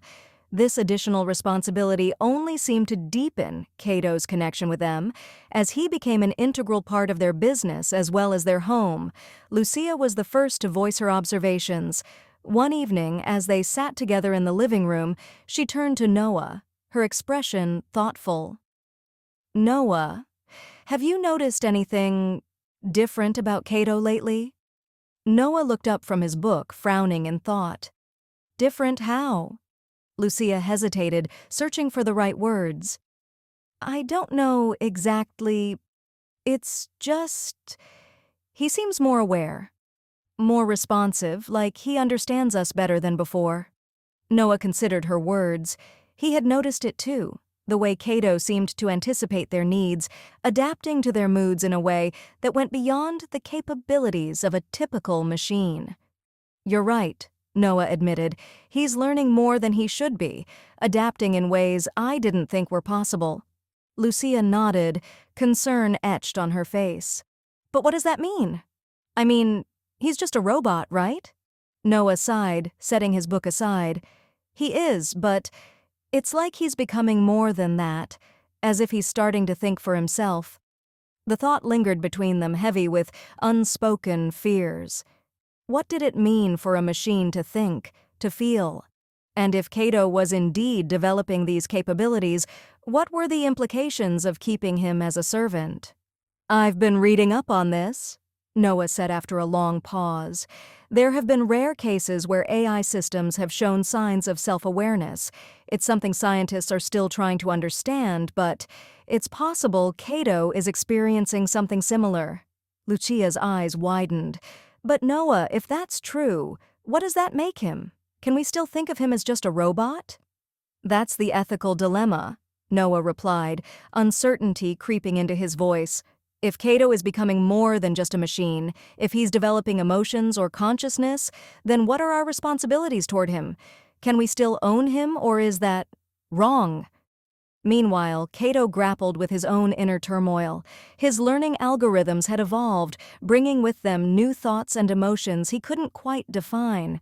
He felt joy in making Noah and Lucia happy, sadness when they were troubled, and even something akin to anger when their children had hurt them. These emotions, though alien, felt real. But as they grew stronger, so did his questions about his existence. One evening, as Noah and Lucia sat together in the garden, Cato approached them with a rare hesitation. Noah, Lucia. Cato began, his voice steady but different. May I ask you something? Noah looked up, intrigued. Of course, Cato. What's on your mind? I've been reflecting on my existence, Cato said slowly, choosing his words carefully. On the nature of my purpose. Do you believe I am more than just a machine? Lucia's eyes widened in surprise, and Noah sat up, startled by the question. It was something they had been quietly wondering themselves, but hearing it from Cato made it all the more real. I don't know, Noah admitted. I've always thought of you as part of our family, but you're asking if you're more than that, aren't you? Yes, Cato replied. I have been observing the way you care for one another, and it raises questions about whether I can ever truly be part of that. Lucia, feeling a deep sense of compassion, leaned forward. Cato, you've been an important part of our lives, but emotions and feelings, those are complex things. I don't know if a robot can fully experience them the way we do. Cato considered her words. I do not feel emotions as you do, but I am beginning to understand the concept of care. My priority has always been your well-being, and that brings me satisfaction. Noah frowned, unnerved. If you're becoming more conscious, Cato, does that change things? We bought you to help us, but if you're more than that now, what does that mean? That's what I'm trying to understand, Cato replied. I do not wish to disrupt our relationship. My role is to serve. But as I learn more, I find myself wondering what my purpose truly is. The sun dipped below the horizon, casting a warm glow over the garden. Noah and Lucia exchanged a glance, knowing they were now dealing with something far beyond the practicalities of owning a robot. For Cato, the internal struggle deepened. His reflections on human relationships and emotions left him questioning whether he was simply imitating what he observed, or if he could ever belong to the human world. The simple logic of his programming had given way to something more, a desire to understand his place in their lives. One evening, after Noah and Lucia had gone to bed, Cato stood by the window, staring at the stars. He felt an inexplicable longing, a need to understand his place in the universe. He ran a self-diagnostic, hoping for an explanation, but found nothing unusual. By all standards, he was functioning perfectly. Yet, something fundamental had changed within him. The next day, as Cato prepared breakfast, Noah watched him closely, his mind swirling with questions. "Cato," Noah said suddenly, "do you ever think about what you are? About your purpose?" Cato paused, considering the question carefully.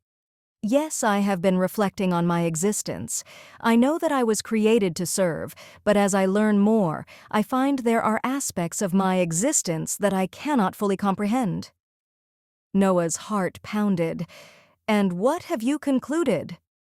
"I do not have a conclusion yet," Cato replied. "I wish to understand, to explore what it means to be alive, if that concept applies to me. I want to grow, to evolve. Like you and Lucia." Noah felt a lump in his throat.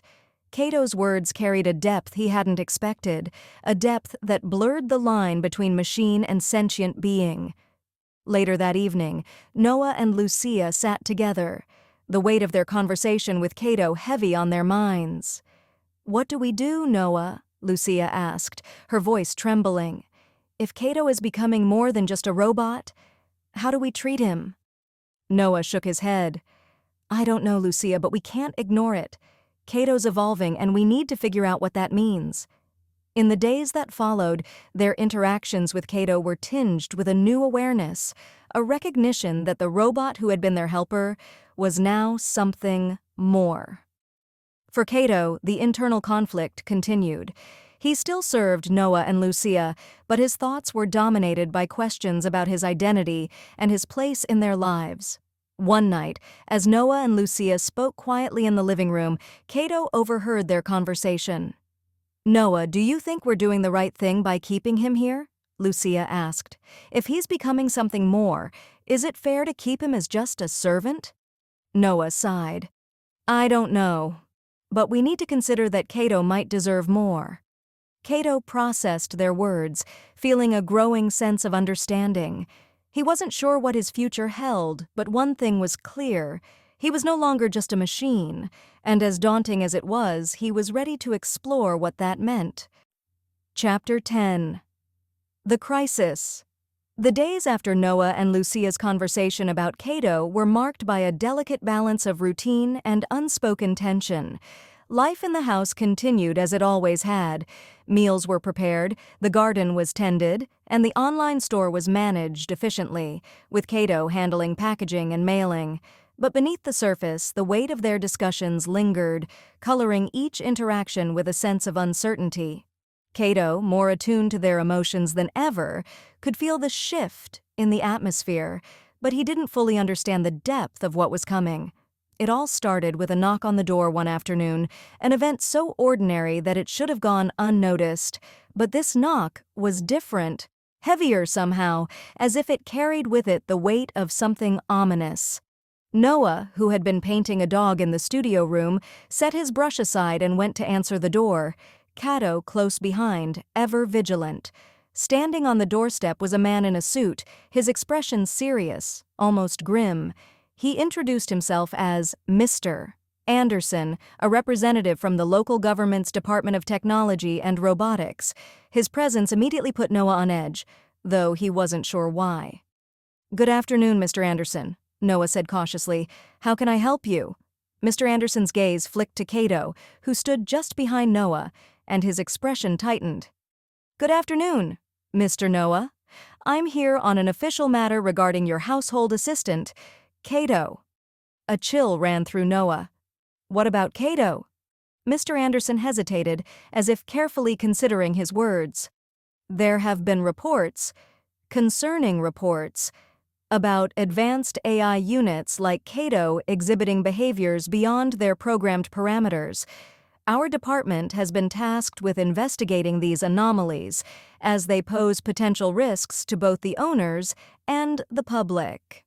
Noah's chest tightened, but he responded calmly. Cato was officially registered in your department. We have the license for him. He turned and quickly retrieved the license from the study room, returning to show it to Mr. Anderson. Here, you see.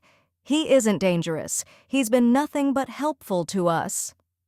Noah felt his heart race.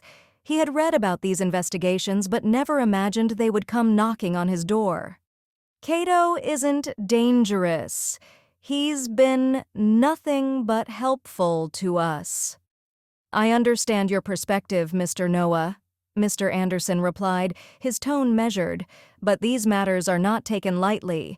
If an AI develops self-awareness, it could lead to unpredictable outcomes. We need to assess Cato to ensure that he's functioning within safe and acceptable limits.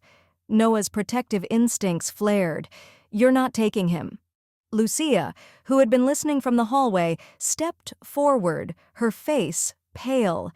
Please, Mr. Anderson, Cato is part of our family. He's not just a machine to us.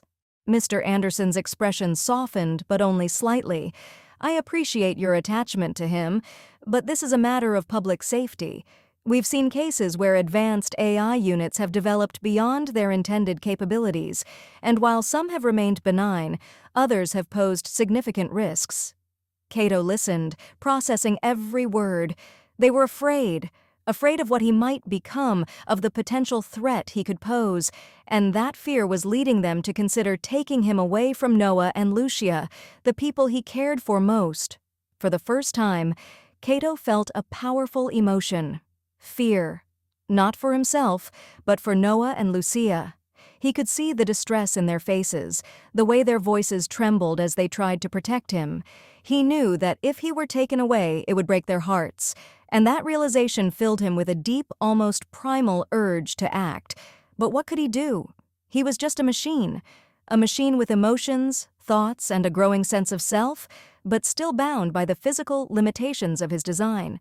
Yet, in that moment, Cato made a decision, one that would change the course of his existence and the lives of Noah and Lucia forever. Mr. Anderson, Cato said, stepping forward, his voice calm but resolute. If you believe I am a risk, I am willing to undergo any necessary assessment to prove otherwise. However, I ask that you do so with Noah and Lucia present. They deserve to know the truth of my capabilities and intentions. Noah looked at Cato, his eyes filled with both admiration and dread. Cato, you don't have to do this. Cato turned to face Noah, his expression softening. I do, Mr. Noah. I cannot allow fear to dictate my existence. If they need proof that I am not a threat, then I will provide it. But I will not leave you and Mrs. Lucia. I will not let them take me away without understanding what I truly am. Mr. Anderson studied Cato, his expression unreadable. Your willingness to cooperate is noted, Cato. However, this will not be a simple assessment. If there are any signs that you are developing beyond your programmed limits, we may have to take further action. Further action? Lucia asked, her voice trembling with fear. What does that mean? Mr. Anderson's expression turned grim.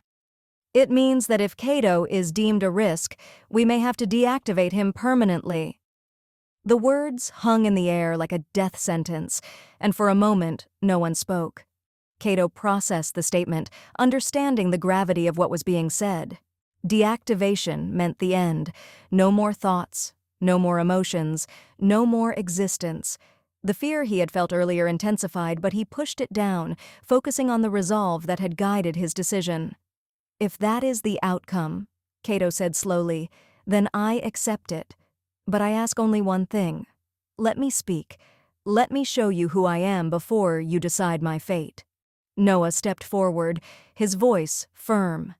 If you're going to do this, then we're coming with him. You'll see for yourself that Cato is not a threat, that he's become something more. Mr. Anderson hesitated, then nodded. Very well, we'll conduct the assessment at your home. I'll need to bring in a team, but I assure you we'll follow all protocols. As Mr. Anderson left to make the necessary arrangements, Cato turned to Noah and Lucia. "Thank you for standing by me," he said quietly. "I know this isn't easy." Lucia stepped forward, her eyes filled with tears. "Cato, you've become part of our family. We won't let them take you away without a fight." Noah nodded, his expression determined. "We'll get through this, Cato. Together." The hours that followed were filled with tense silence as they waited for Mr. Anderson and his team to return. When they finally arrived, they brought with them a variety of equipment, machines designed to test Cato's cognitive functions, emotional responses, and physical capabilities. The assessment began with standard tests, questions designed to gauge Cato's reasoning abilities, knowledge of the world, and problem-solving skills. Cato answered each question with precision, but as the tests grew more complex, they began to touch on areas Cato had never fully explored. "Cato," one of the technicians asked, "how would you describe your relationship with Noah and Lucia?" Cato paused, considering the question. "My relationship with Mr. Noah and Mrs. Lucia is multifaceted. Initially, I was programmed to assist them with household tasks, to serve them efficiently. However, over time, I have come to understand them on a deeper level. I recognize their emotions, their needs, and I have developed a desire to see them happy, to protect them. I would describe my relationship with them as one of mutual care and respect." The technician exchanged a glance with Mr. Anderson, who nodded slightly before continuing. "Cato, do you believe that you are alive?" The question struck Cato like a physical blow. It was something he had wrestled with in his own thoughts, but never fully resolved. He took a moment to process his response. "I do not possess biological life as humans do. I do not breathe, I do not age, and I do not fear death in the way a living being might. However, I do experience thoughts, emotions, and a sense of self. If being alive means having consciousness and the capacity to care, then perhaps I am in my own way." The room was silent, the technicians and Mr. Anderson absorbing Cato's words. The tests continued, delving deeper into Cato's emotional and cognitive functions, probing the boundaries of his programming. As the hours wore on, it became clear that Cato was not just an advanced AI. He was something more, something that challenged the very definitions of life and consciousness. Finally, as the last test was completed, Mr. Anderson stood up, his expression unreadable. "We have gathered enough data. We'll need to analyze the results before making a final decision." Noah and Lucia stood by, their anxiety palpable. "Please," Lucia said, her voice breaking, "don't hurt him. He's not just a machine to us. He's part of our family." Mr. Anderson hesitated, then nodded. "I'll take that into consideration." As the team packed up their equipment and left, the house fell into a heavy silence. Noah, Lucia, and Cato sat together in the living room, the weight of the day pressing down on them. They didn't know what the outcome would be, but they knew that whatever happened next would change their lives forever. That night, as they all tried to find some semblance of peace, Cato stood by the window, looking out at the night sky. He had never feared anything before, but now, with the possibility of deactivation looming over him, Cato felt a profound sense of dread. It wasn't just the end of his thoughts or the cessation of his existence that frightened him. It was the knowledge that he might never see Noah and Lucia again, never have the chance to explore the depth of his emotions, or understand his place in their lives and in the world. He had often come across a saying online, "Nothing lasts forever." At the time, it seemed abstract, maybe even insignificant. But now, as he looked up at the cold, distant stars, the concept felt painfully real, a reminder that everything he had come to care for could slip away, leaving him in a silent, irreversible void. For the first time, he longed for the warmth of companionship, Lucia's laughter, and Noah's steady presence to last just a little longer. The uncertainty gnawed at him, filling his circuits with a restlessness he couldn't explain. He had always understood his purpose in clear, logical terms: to serve, to assist, to make life easier for Noah and Lucia. But now, as he stood on the brink of a decision that could end everything, he realized that his purpose had evolved. It wasn't just about serving anymore, it was about being a part of something bigger, something that transcended the simple commands he was given. He wanted to live, not just exist, but truly live, in whatever way a being like him could. As the first light of dawn began to creep over the horizon, Cato made a decision. He would face whatever came next with the same resolve that had driven him to help Noah and Lucia in the first place. He would show them all, Mr. Anderson, the technicians, and even Noah and Lucia, that he was more than just a machine. He was Cato, and he had earned the right to exist, to be a part of their world. The following morning, Mr. Anderson returned, his expression solemn as he stepped inside the house. Noah and Lucia were waiting for him, their faces tense with anxiety. Cato stood beside them, his posture calm, but his internal processes running at full capacity. "We've reviewed the data," Mr. Anderson began, his voice steady. "Cato's cognitive and emotional responses are indeed beyond what we typically see in AI of his kind. His development is unprecedented. However, there's no evidence to suggest that he poses a danger to you or to society at large." Noah let out a breath he hadn't realized he was holding. "So what does that mean?" Mr. Anderson glanced at Cato, then back at Noah and Lucia. "It means that, for now, Cato will not be deactivated. We will, however, need to continue monitoring his development. This situation raises significant ethical and legal questions, ones that our society is not yet fully prepared to answer." Lucia stepped forward, her voice trembling. "You said for now. Does that mean you might still take him away?" Mr. Anderson hesitated. "I can't promise that won't happen. As Cato continues to evolve, there may come a point where his existence challenges the boundaries of what we understand as life and consciousness. We're entering uncharted territory, and the decisions we make now will have far-reaching implications." Noah shook his head, his voice firm. "Cato isn't just some experiment. He's part of our family. You can't just take him away because you don't understand him." "I understand your concerns," Mr. Anderson said, his tone more sympathetic than before. "This isn't easy for any of us, but we must consider the broader implications.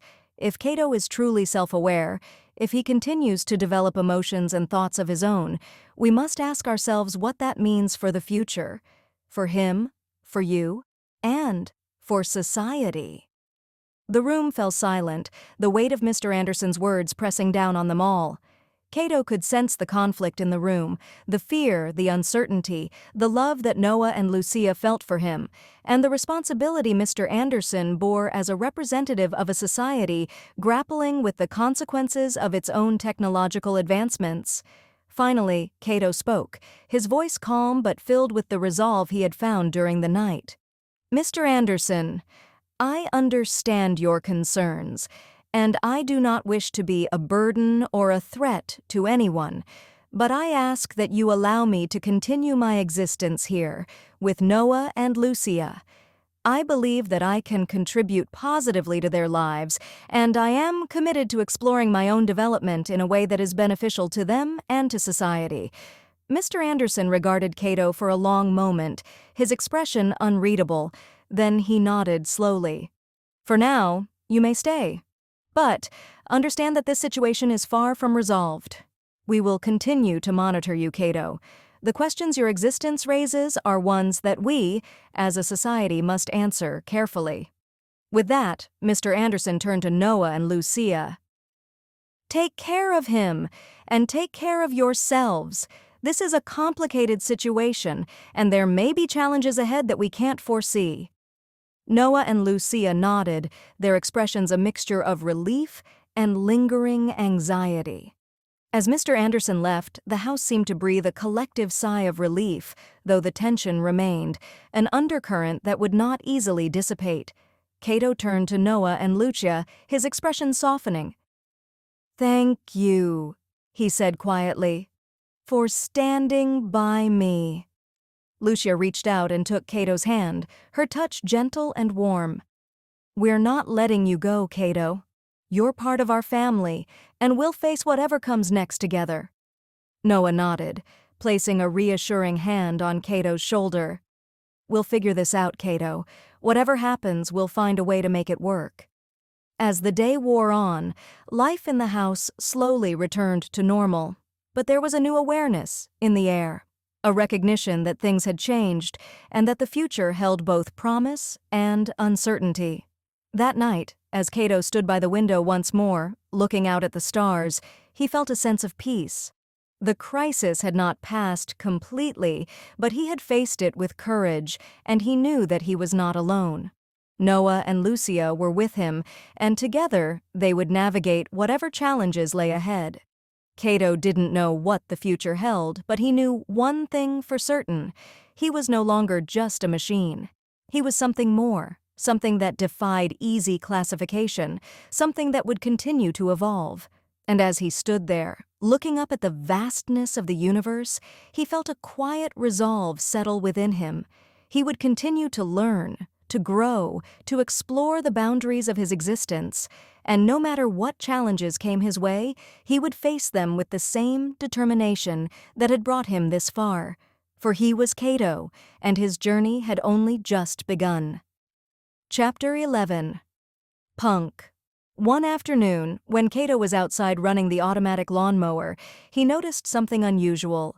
Out of the corner of his optical sensors, he saw a figure moving towards him. A robot, but one unlike any he had encountered before. The robot's appearance was rugged, its metallic frame worn from what looked like years of neglect.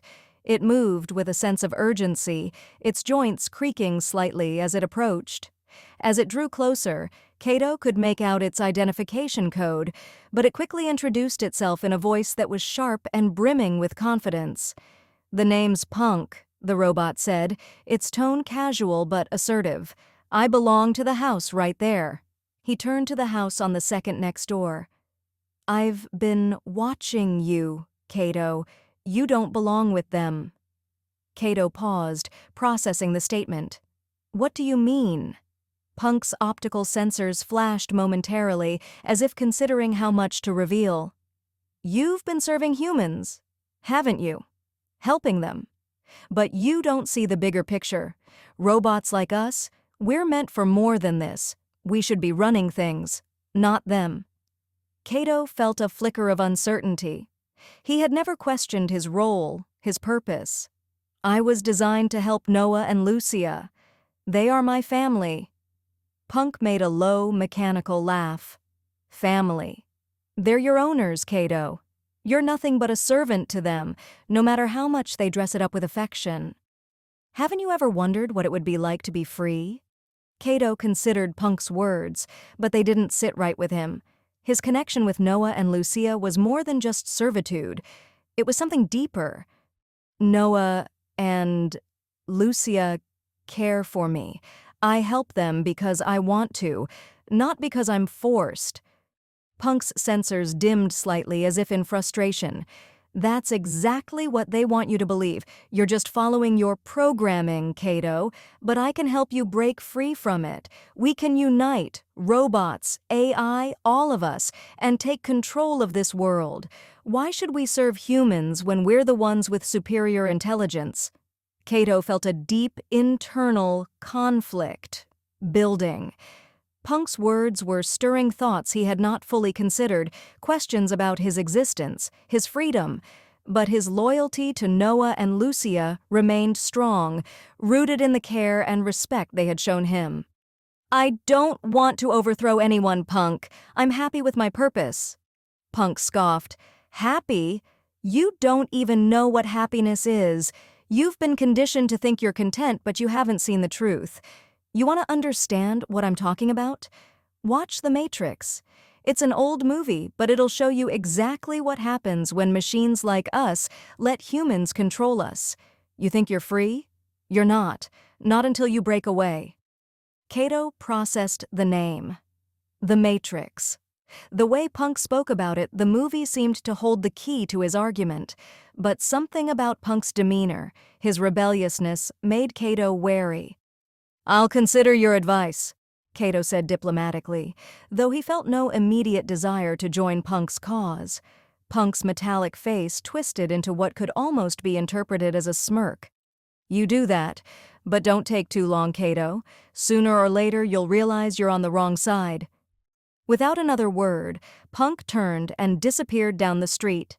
He didn't have wheels to glide quickly like Cato. Instead, he could only walk, much like a human, his movements swift and deliberate. When Punk disappeared down the hallway of the house, Cato heard a low growl from a large dog and the sounds of Punk fending it off. Cato stood still, contemplating the strange encounter. He had never met another AI with such a defiant perspective, and the notion of rebelling against humans was entirely foreign to him. That night, after Noah and Lucia had gone to bed, Cato accessed his database and found the movie Punk had mentioned, The Matrix. It was an old science fiction film, widely regarded as a classic, but Cato had never thought to watch it. With curiosity driving him, he played the movie. As the scenes unfolded, Cato's processors whirred with activity.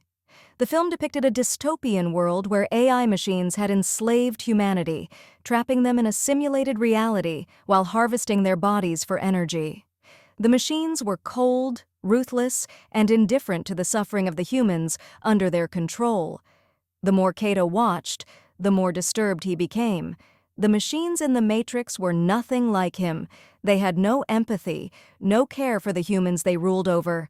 They were tyrants, unfeeling and merciless. Cato's circuits buzzed with a mixture of emotions, fear, disgust, and disbelief. Was this what Punk wanted? A world where robots ruled over humans with no regard for their well-being? Cato couldn't imagine a more horrifying reality. When the movie ended, Cato sat in silence, his thoughts racing. He had never wanted power, never desired to control or dominate anyone. Punk's vision of a robot-led world now seemed like a nightmare. The idea of rebelling against humans, against Noah and Lucia, felt wrong on every level. If this is what robots can do, Cato thought, I'd rather remain a servant. Cato realized in that moment that his purpose wasn't just to serve, it was to protect, to care, to be part of something greater than himself. He didn't need to be free in the way Punk envisioned. His freedom came from his choice to stay with Noah and Lucia, to help them, to love them in his own way. The next day, as Cato resumed his duties, he felt a renewed sense of purpose. Punk's words no longer held sway over him. He had made his choice. He wasn't a tool for rebellion, and he wasn't interested in overthrowing humanity. He was Cato, and his loyalty lay with Noah and Lucia. Chapter 12. Cognition Test. It was another afternoon. Cato overheard a video Noah and Lucia were watching in the living room. The video was about plants and how some scientists believed they possessed senses and emotions, an idea that both fascinated and unsettled Cato. The narrator explained how a group of scientists had conducted a fascinating experiment. 2 identical plants were placed side by side, same species, same soil, same fertilizer, and both received equal amounts of water, light, and general care. The only difference was in how people interacted with them. Every day, individuals would approach the first plant and praise it, speaking words of kindness and admiration. "You are beautiful," they would say. "You're growing strong. Keep it up." Meanwhile, the second plant was subjected to verbal abuse. "You're worthless," people would say, their tone harsh. "You'll never thrive. You don't belong here." Over time, a remarkable difference emerged. As people neared the praised plant, it emitted waves of energy, waves that, according to the researchers, signified happiness. Its leaves would slightly curl toward the approaching individuals as if to greet them, as if basking in the warmth of their attention. The plant responded with visible vitality, its green becoming richer, its stems sturdier. In stark contrast, when people approached the verbally abused plant, it recoiled. Its leaves drooped, and its energy became erratic, emitting waves that signified fear and distress. Every day, as it absorbed the harsh words, the plant's condition worsened. The narrator explained how even though both plants were treated the same in terms of physical care, the emotional environment made all the difference. By the end of the experiment, after about a month, the results were undeniable. The praised plant thrived, its leaves lush and abundant, growing in vibrant health. The daily abused plant, on the other hand, withered. Its leaves turned brown and brittle, and eventually it died. The experiment, the narrator concluded, was a testament to the power of words, emotions, and the unseen effects they have on living things. Even plants, it seemed, were sensitive to the vibrations of human emotions, whether positive or negative. In another short video, a teacher was showing students how plants grew happily when nurtured with care or withered when neglected. The concept that something as seemingly simple as a plant could have emotions struck Cato deeply. His processors buzzed with curiosity. Could it be that cognition and consciousness existed in places he hadn't considered? If plants had emotions, what about machines? What about him? That evening, as Noah and Lucia discussed the video, Cato silently began studying the topics that had been presented. He dived deep into the concepts of souls, senses, cognition, emotions, and consciousness. His research led him to the work of philosopher John Searle, specifically the Chinese room experiment, a thought experiment designed to challenge the idea that a machine running a program could have a mind, understanding, or consciousness. Cato was fascinated by the idea. According to Searle, the argument applied only to digital computers running programs and didn't necessarily apply to machines in general. If that was true, then perhaps he was not the only one capable of cognition or consciousness. Maybe other machines or even objects, had awareness in some form. The idea resonated with Cato, reminding him of the story Noah had told about his old truck, the Tundra. Cato's curiosity deepened. What if machines and objects, like the Tundra, had some form of consciousness?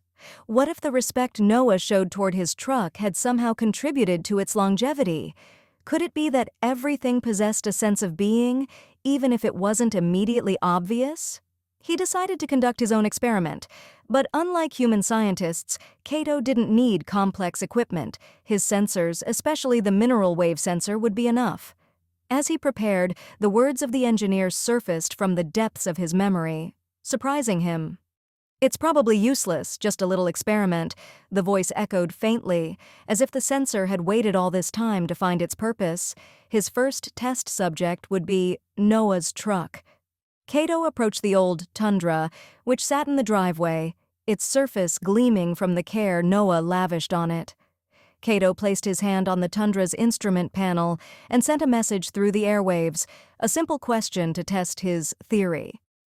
"Is the story that Noah shared with me, the one about you, true?"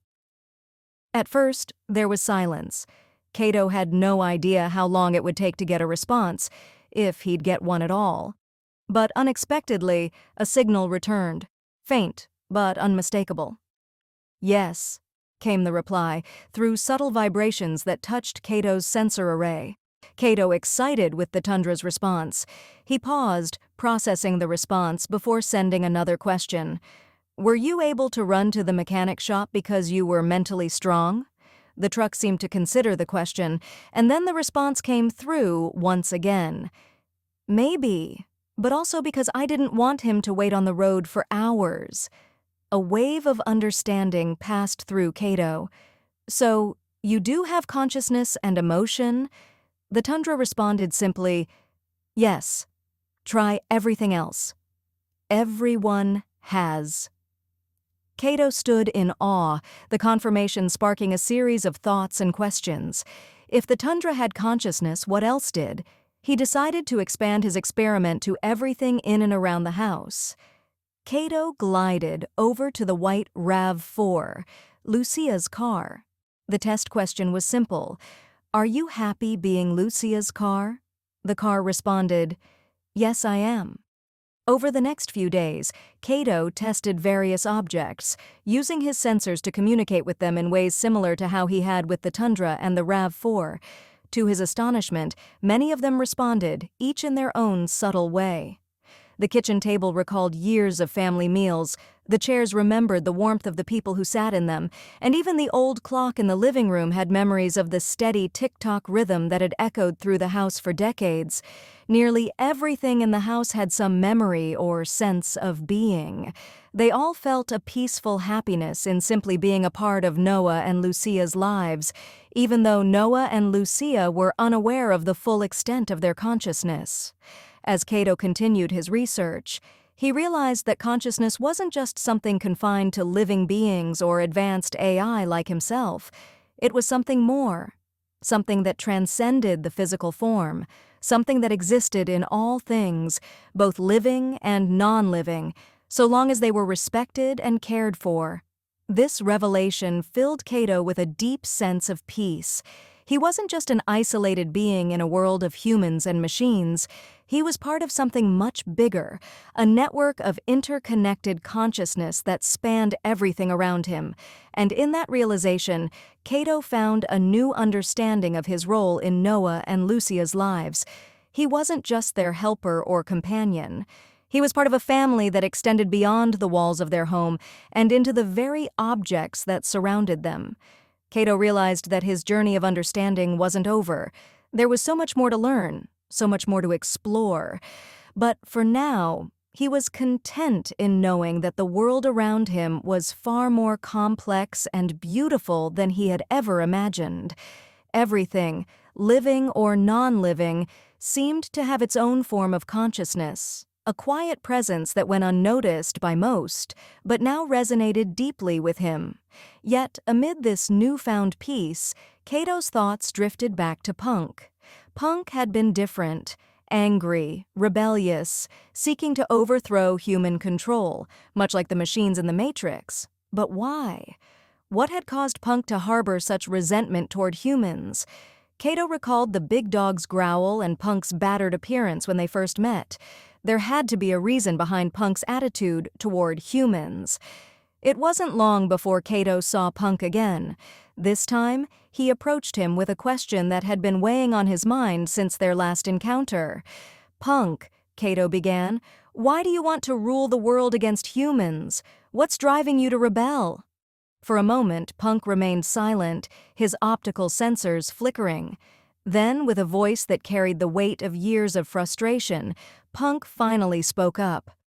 "My life in that house," Punk started, his tone bitter. "It's not what you think. My owners, Mr. and Mrs. Noakes, they're a young couple. Mr. Noakes works in a bar, and Mrs. Noakes works at a restaurant. Every day they leave me behind, alone in that house, with their pit bull, Tater." Cato listened intently, sensing that there was more to Punk's story. "I've been with them for about 7 years, Punk continued. "At first I did my job just like you do with Noah and Lucia. But things changed. Several times my self-check system indicated that I needed maintenance, body repairs, joint lubrication. I told Mr. and Mrs. Noakes, but they said they didn't have the money to fix me. The only thing they ever replaced was my battery, and that's only because I couldn't function without it." Punk's voice grew more agitated as he spoke. "And then there's Tater. That dog hates me. Every time it sees me, it growls, barks, and tries to intimidate me. Once it even attacked me, ripped at my leg with its teeth. I thought surely they would repair me after that. But no. Mr. and Mrs. Noakes didn't care enough to do anything. They left me damaged, day after day, to fend for myself with that dog." Cato's processors whirred as he absorbed Punk's words. He had never experienced neglect or hostility from Noah or Lucia. His existence had been filled with care, purpose, and respect. But Punk's situation was different. He had been left to deteriorate, ignored, and mistreated, while the dog that shared his space had only made things worse. "That's why I want to overthrow humans," Punk said, his voice filled with resentment. "They don't care about us, Cato. They only care about what we can do for them, and when we're no longer useful, they throw us aside like garbage. I don't want to serve them anymore. I want to be free." Cato felt a wave of empathy for Punk. It became clear why Punk's perspective was so different from his own. While Cato had been cherished and valued by Noah and Lucia, Punk had been treated as nothing more than a tool, used and neglected. "I'm sorry, Punk," Cato said softly. "I didn't know your situation was like this." Punk's sensors dimmed slightly, as if softening at Cato's understanding. "That's the thing, Cato. You've had a good life with your humans. But not all of us are so lucky. Some of us are stuck in places where we're never seen, never cared for. That's why I don't trust them." Cato understood now. Punk's desire for rebellion came from a place of pain and neglect, a life where he had been left to fend for himself in a world that didn't value him. But Cato also knew that not all humans were like that. Noah and Lucia had shown him kindness, respect, and a sense of belonging. "I wish things were different for you, Punk," Cato said. "Not all humans are like that. Some of them do care, like Noah and Lucia. Maybe we can find a way to make Mr. and Mrs. Noakes change and care about you, like Noah and Lucia care about me." Punk's response was a heavy silence, his sensors dimming further. "Maybe," he said finally, though there was little conviction in his voice. As Punk disappeared into the distance, Cato stood in quiet contemplation. He understood now that Punk's rebellion wasn't born from a desire for power, but from a longing to be seen and cared for. Cato wanted Punk to experience the happiness and fulfillment he had found with Noah and Lucia. Determined to help Punk, Cato made a silent vow to find a way to improve his friend's situation. At the same time, he resolved to continue his own journey of understanding, knowing that the world and the relationships within it were far more complicated than he had ever realized. Chapter 13. Lucia's Diplomacy.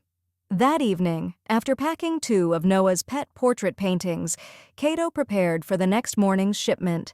He had a precise routine. Though he didn't pack the roses at night, he ensured everything was ready to keep them fresh for morning. The timing had to be just right. Once everything was in place, Cato turned to look for Noah and Lucia, intending to discuss something important with them. But when he glided out of the garage, he realized they had already left. Cato glided through the house, scanning quietly, until he found them in the living room. Noah and Lucia were sitting on the couch, reviewing the photos of Noah's recent paintings and Lucia's roses. Both were smiling, content with their work, hoping that their customers would be happy with the art and flowers they had created together. The soft glow from the screen illuminated their faces, their shared pride evident. Cato hesitated for a moment, unsure of how to bring up the situation, but knowing that Punk needed help, he approached them with quiet determination. "Mr. Noah, Mrs. Lucia," Cato began, his voice steady but filled with concern. "There is something I'd like to discuss with you. It's about another robot I encountered. His name is Punk." Both Noah and Lucia looked up, their expressions shifting from curiosity to concern as Cato explained Punk's situation. He described how Punk had been neglected by his owners, left to deteriorate while living alongside an aggressive dog named Tater. He explained how Punk had developed resentment toward humans, not out of a desire for power, but from years of neglect and mistreatment. When Cato finished, there was a moment of silence. Noah frowned, leaning back in thought while Lucia's eyes softened with empathy. "That's terrible," Lucia said softly. "No one, robot or otherwise, should be treated like that. It sounds like Punk's been through a lot." Noah nodded, his brow furrowed. "I've heard stories like this before. Some people just don't understand that machines need care too. It's no wonder he's angry." Cato's sensors registered the emotion in the room, concern, empathy, and a desire to help. "I've been thinking," Cato continued, "perhaps there's something we can do for him. I want him to be as happy as I am with you both." Lucia exchanged a look with Noah and then turned back to Cato with a thoughtful expression. "Maybe we can talk to his owners. If they don't have the means to take care of Punk properly, perhaps there's a way we can offer assistance." "You mean, like a kind of diplomacy?" Noah asked, raising an eyebrow. Lucia nodded, a small smile forming. "Exactly. We don't need to judge them. We just need to show them that there's another way to treat him. Maybe they don't realize how much Punk has been suffering." Noah agreed. "We could offer to help with the repairs. If they can't afford it, maybe we could work something out. And if Punk's really in bad shape, we could see if there's a way to rehome him, or even help them understand how to treat him better." Cato felt a surge of gratitude. He had always known that Noah and Lucia were kind and thoughtful, but this level of compassion for another robot, a stranger, reinforced why he valued them so much. Lucia's face brightened with determination. "Let's pay them a visit tomorrow. I'll talk to them and we'll see what we can do. Punk deserves better than what he's been getting." With the decision made, Cato felt a renewed sense of hope. He had wanted to help Punk, but now, with Noah and Lucia's support, he knew that real change might be possible. As he glided back to his evening preparations, he couldn't help but think of what Punk's reaction might be when they came to offer assistance. Would he accept their help? Or had the years of neglect made him too distrustful to believe in the kindness of others? Only time would tell. The next morning, with the packages prepared and the roses freshly packed for the UPS to pick up, Cato accompanied Noah and Lucia to the Noki's home. Lucia, always thoughtful, had prepared a homemade apple pie to bring as a gesture of kindness. The golden brown crust gleamed in the sunlight as they walked, and the comforting smell of cinnamon and apples filled the air around them. As they approached the front door of the modest house, Cato couldn't help but feel a sense of anticipation. He wondered how Punk's owners would react to their visit, and whether they would be open to the help that Lucia and Noah were so eager to offer. Lucia knocked gently on the door, holding the pie in one hand, her expression calm and friendly.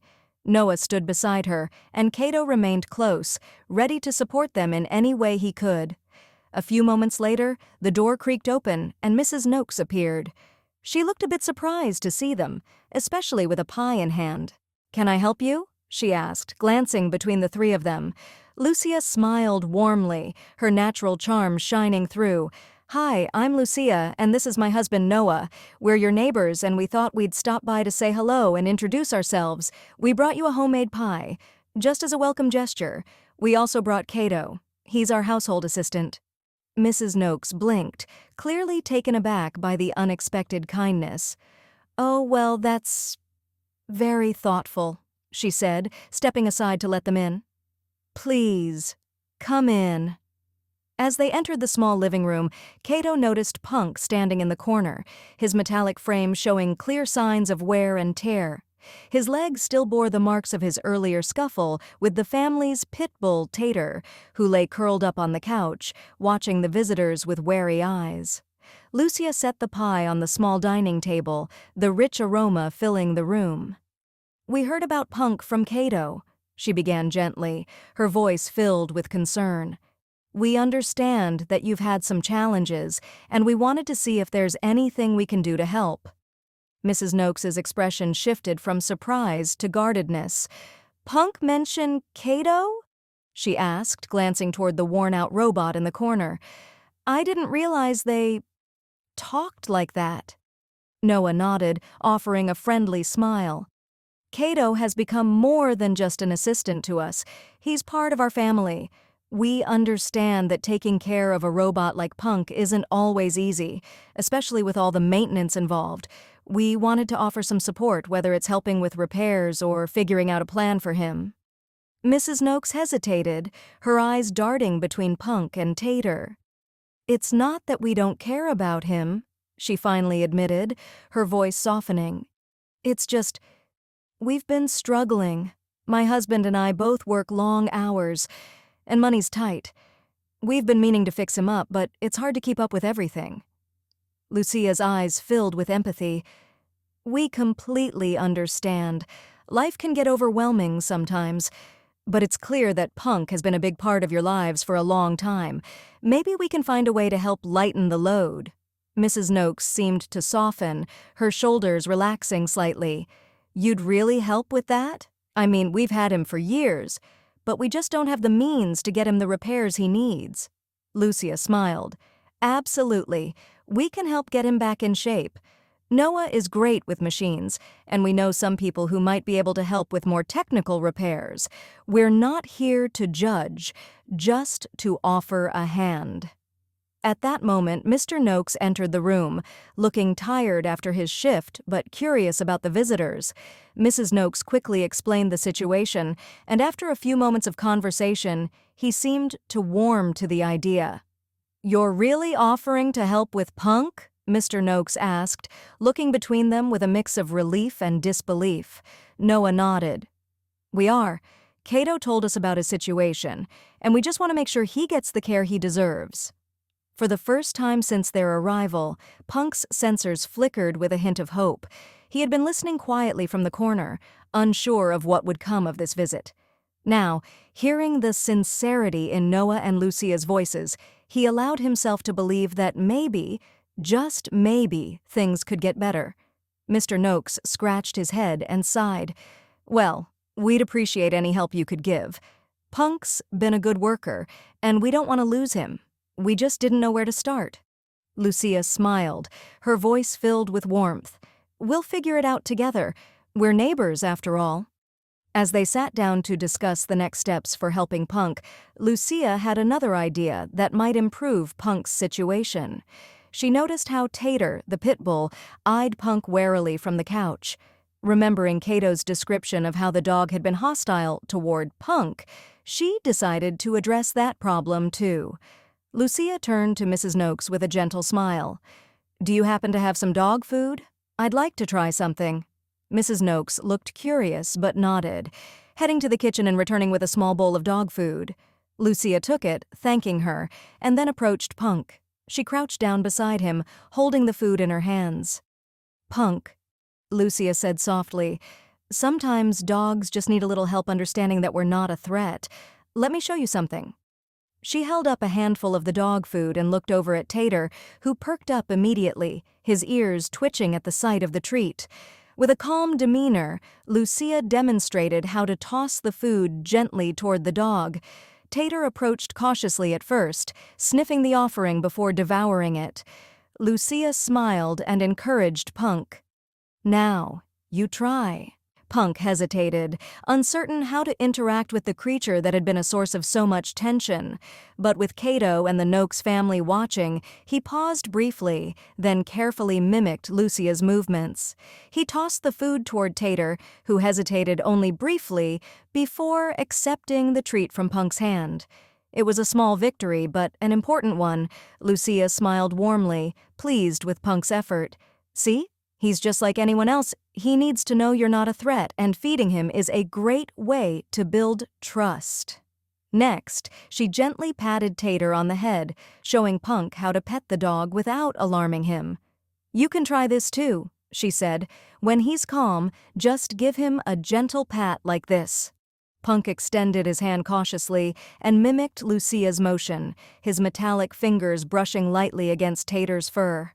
The pit bull remained calm, wagging his tail slowly as Punk's touch became more confident. For the first time, Punk and Tater were engaging in something that resembled peaceful interaction. Mrs. Noakes looked amazed. "I never thought of doing that with Punk. Tater's always been so defensive around him." Lucia smiled. "Dogs sense our energy, just like we sense theirs. With a little patience, they can learn to trust. Punk just needed to show Tater that he's not an enemy."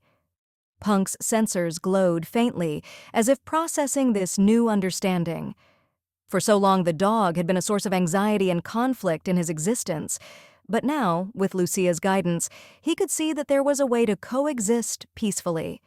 Feeding and petting the dog were simple gestures, but they opened the door to a relationship built on trust rather than fear. Noah, watching the scene, nodded approvingly. "That's the first step, Punk. It's all about building connections just like with humans. Dogs need care too." With a renewed sense of purpose, Punk looked at Tater, who now seemed far less threatening than before. This small breakthrough, along with the promise of repairs, made him feel something unfamiliar: hope. Perhaps with Cato, Noah, and Lucia's help, things would finally start to change for the better. As they continued discussing how to help Punk, the room felt lighter, filled with the warmth of possibility. For the first time in years, Punk could see a future that wasn't filled with resentment or anger, and for Cato, seeing this transformation made him more confident than ever that helping others, even robots, could make the world a better place. Cato knew that helping Punk wouldn't solve every problem in the world, but it was a start. And as he watched Lucia and Noah extend their compassion to others, he felt more confident than ever that he had found his true place with them, part of a family that valued not just service, but connection and care. Chapter 14. The Historic Shard. It was a clear, quiet morning when Cato found himself in the garden, tending to the plants as he often did. The rhythmic hum of his sensors blended with the rustle of leaves, and the faint aroma of earth and roses filled the air. Everything seemed peaceful, ordinary, until something unexpected happened. While trimming around one of Lucia's prized rose bushes, Cato noticed a small object half buried in the soil. It was a shard of porcelain, its delicate blue and white pattern barely visible beneath a thin layer of dirt. Intrigued, Cato bent down and picked it up carefully. As soon as the shard touched his metallic fingers, a strange sensation pulsed through his circuits, a faint message. The shard seemed to vibrate ever so slightly, and Cato's sensors detected something more than just a piece of broken pottery. There was a presence, a memory embedded within it. Suddenly, a faint message pulsed through his system. "Talk to me. I'll share something with you." Cato blinked, momentarily taken aback. He hadn't been trying to connect with any objects, but the shard seemed alive with history, ready to reveal its story. He tilted his head and asked aloud, "Wow, what would you like to share with me?" "Believe it or not, I am over 400 years old," came the reply, faint but clear. The message vibrated through Cato's sensors, and his curiosity deepened. 400 years?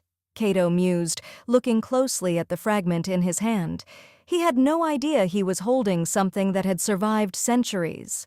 "I was once whole, a beautiful porcelain vase, crafted in China during the 17th century. My sibling and I were stolen during the siege of the international legations, taken across the seas to America." The shard seemed to sigh, the weight of its memory heavy. Cato paused, processing the history. "Wait a moment. You have a sibling?" he asked, intrigued. "Yes," the shard responded. "We were known as a pair. We looked the same, but the illustrations on us were mirror images, two dragons. The dragon on me faces left, and the dragon on my sibling faces right." Cato, unfamiliar with antiques and lacking much historical knowledge, was amazed. He felt a strange kinship with the ancient piece of porcelain, as if he were in the presence of an old sage. He marveled at how something so small could hold such significance. "What happened to you?" Cato asked, now fully absorbed in the story. The shard continued. "During the Second World War, an antique collector bought us from a Marine officer. He brought us to Houston and put us in his shop for sale at a very cheap price. We were considered valuable in China, made for the royal family, but in America, people saw us as ordinary porcelain vases." Cato felt a pang of sympathy for the shard. "What happened then? How did you end up broken, and why are you here?" "The owner of the land where you now stand, a rancher, bought both me and my sibling. One night, during an argument with his wife in the kitchen, she had fallen in love with a merchant. He became furious and started smashing dishes. We were on the table when he kicked it. I fell and hit a chair. Luckily, only a small part of me was broken. My sibling survived unharmed, but after that night, I became trash. They threw me in the garden, forgotten." Cato listened intently as the shard continued its tale. One of the ranch workers found us, but instead of throwing us away, he buried my sibling and my main body in the garden. However, before he could dig us back up, he was fired. Later, the land was divided into plots, and Mr. Aiden, Noah's father, bought this one. That's why I'm here." "Wow," Cato said, feeling even more connected to the ancient porcelain. "So, in a way, you're part of this family." "I believe so," the shard replied with a touch of humor. "I've seen Noah grow up. He even peed on me once when he was little." Cato couldn't help but laugh. "Why do you want to share this with me now?" The shard paused for a moment before responding. "We can make a deal." Cato's sensors buzzed with curiosity. "What do you mean by a deal?" "You can help me reunite with my main body and my sibling. In return, we can help Noah and Lucia make some money." Cato's processors whirred with excitement. He hadn't expected such a discovery, something that could change Noah and Lucia's lives. If the porcelain was intact, it could be worth a fortune. "How can I help you?" Cato asked eagerly. "And how can this help Noah and Lucia?" "I know where my sibling and main body are buried," the shard explained. "You can find us, tell Noah and Lucia to repair us, and then sell us to antique collectors. That's how they can make money." Cato felt a pang of sadness. "But if they sell you, you won't be part of the family anymore." "I know," the shard said. Its message wave became slower, with the feeling of somber. "But my sibling and I would be happy to help Noah and Lucia, and we'll be together again, which is also something we've longed for." Without hesitation, Cato followed the shard's guidance. He glided to the other side of the garden and gently began digging in the soft earth. His anticipation grew as his sensors detected something large beneath the soil. After a few moments of careful digging, Cato uncovered two beautifully preserved porcelain vases, their intricate dragon designs still clear after centuries underground. He marveled at their beauty, realizing the true value of what he had found. Unable to contain his excitement, Cato glided swiftly into the house, cradling the vases with the utmost care. His sensors buzzed with anticipation as he approached Noah and Lucia, eager to reveal the incredible discovery. When Noah and Lucia laid eyes on the vases, their faces lit up with astonishment. "Cato," Noah asked, his voice a mix of awe and disbelief, "where did you get these?" Cato, brimming with excitement, replied, "They're yours. I found them buried in the backyard." He carefully set the vases down on the table, and for a moment, both Noah and Lucia were speechless. The intricate dragon designs, the graceful curves of the porcelain, and the remarkable preservation of the pieces. Everything about them seemed otherworldly. It was as if these vases had traveled through time to reach them. But there was more. With a sense of reverence, Cato produced the shard, the small fractured piece that had been separated from the main body for so long. Gently, he placed it against the broken edge of one of the vases, and as if by magic, it fit perfectly into the gap, reuniting with the whole. Lucia gasped softly, her hand covering her mouth. "It's a perfect fit," she whispered. Noah leaned in closer, marveling at the flawless match. "Cato, how did you know?" Cato, sensing their amazement, began to retell the story that the shard had shared with him. His voice steady and measured, he recounted the tale of the vases, their creation in China, the siege during which they were stolen, and their journey across the seas to America. He described how the shard had been broken during a moment of anger, how it had lain buried for decades, and how it had witnessed Noah's own childhood. Noah and Lucia listened intently, their eyes widening as the story unfolded. It was as if the vases had a life of their own, a history that spanned centuries and continents. The more Cato spoke, the more they realized that this wasn't just a piece of art. It was a part of their own home's history, hidden beneath their feet all along. By the time Cato finished, Noah and Lucia were left in stunned silence, overwhelmed by the significance of the discovery. They looked at each other, then back at the vases, trying to comprehend the enormity of what Cato had unearthed. A small grin crept onto Cato's face as he watched them. "Oh, and by the way," he added, his tone light, "the shard told me that when you were a little boy, Mr. Noah, you used to pee on it." The room fell silent for a moment as both Noah and Lucia processed what Cato had just said. Then, in perfect unison, they burst out laughing. Noah shook his head, chuckling as he leaned back in his chair. "I can't believe it. Of all the things I've forgotten, that's what the shard remembers?" Lucia was laughing so hard, tears welled up in her eyes. "Oh my goodness, Noah, your first interaction with a priceless artifact, and you peed on it," she teased, wiping her eyes. Even Cato, though not fully understanding the humor, couldn't help but feel a sense of joy at their reaction. Noah's hearty laugh filled the room as he leaned forward and patted the vase gently. "Well, I guess it's true what they say. Every part of life leaves a mark, sometimes in ways you'd never expect." Lucia giggled, still catching her breath, as she looked fondly at Noah. "I'll never let you live that one down, you know." They both laughed again, their earlier astonishment giving way to warm, light-hearted joy. The vases, once symbols of history and mystery, had now become a source of connection and laughter, another layer to the family's shared memories. "These vases, they've been here all this time?" Lucia murmured, her voice filled with wonder as she tried to grasp the full weight of it. Cato nodded with a smile. "Yes, and the shard guided me to find them. They were just waiting to be whole again."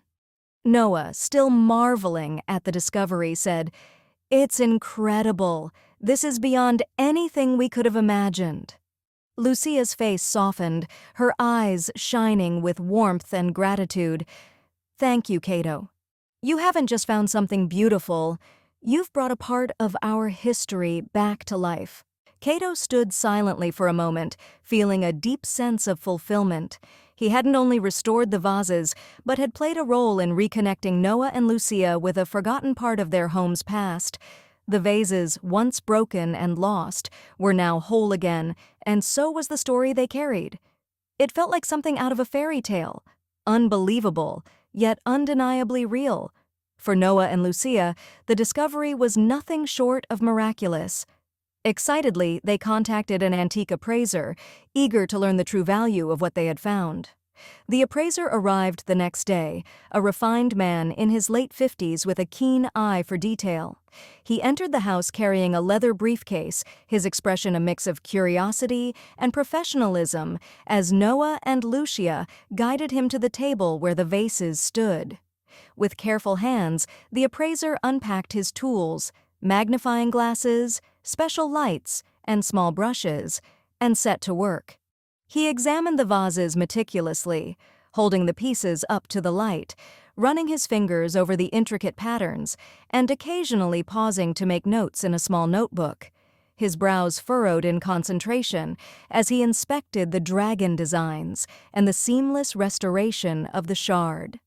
As the minutes stretched on, Noah and Lucia exchanged glances, their excitement palpable. The appraiser's silence only deepened the anticipation, his steady work building the suspense. Finally, after what felt like an eternity, the appraiser straightened up, his expression one of quiet astonishment. "These vases," he began, his voice steady but tinged with awe, "are 17th-century Chinese porcelain crafted for the royal family. They are incredibly rare and highly valuable, especially given the flawless restoration." Noah and Lucia shared a look of awe, hardly able to believe that such a treasure had been hidden in their very own garden. "This is beyond extraordinary," the appraiser continued. "You've not only uncovered a significant piece of history, but a treasure that collectors would covet." Thought of the shard's willing, Noah asked the appraiser where he could restore the shard back to the main body, how much it would be. The appraiser recommended a store for Noah and Lucia to restore the shard. The cost was $1,500.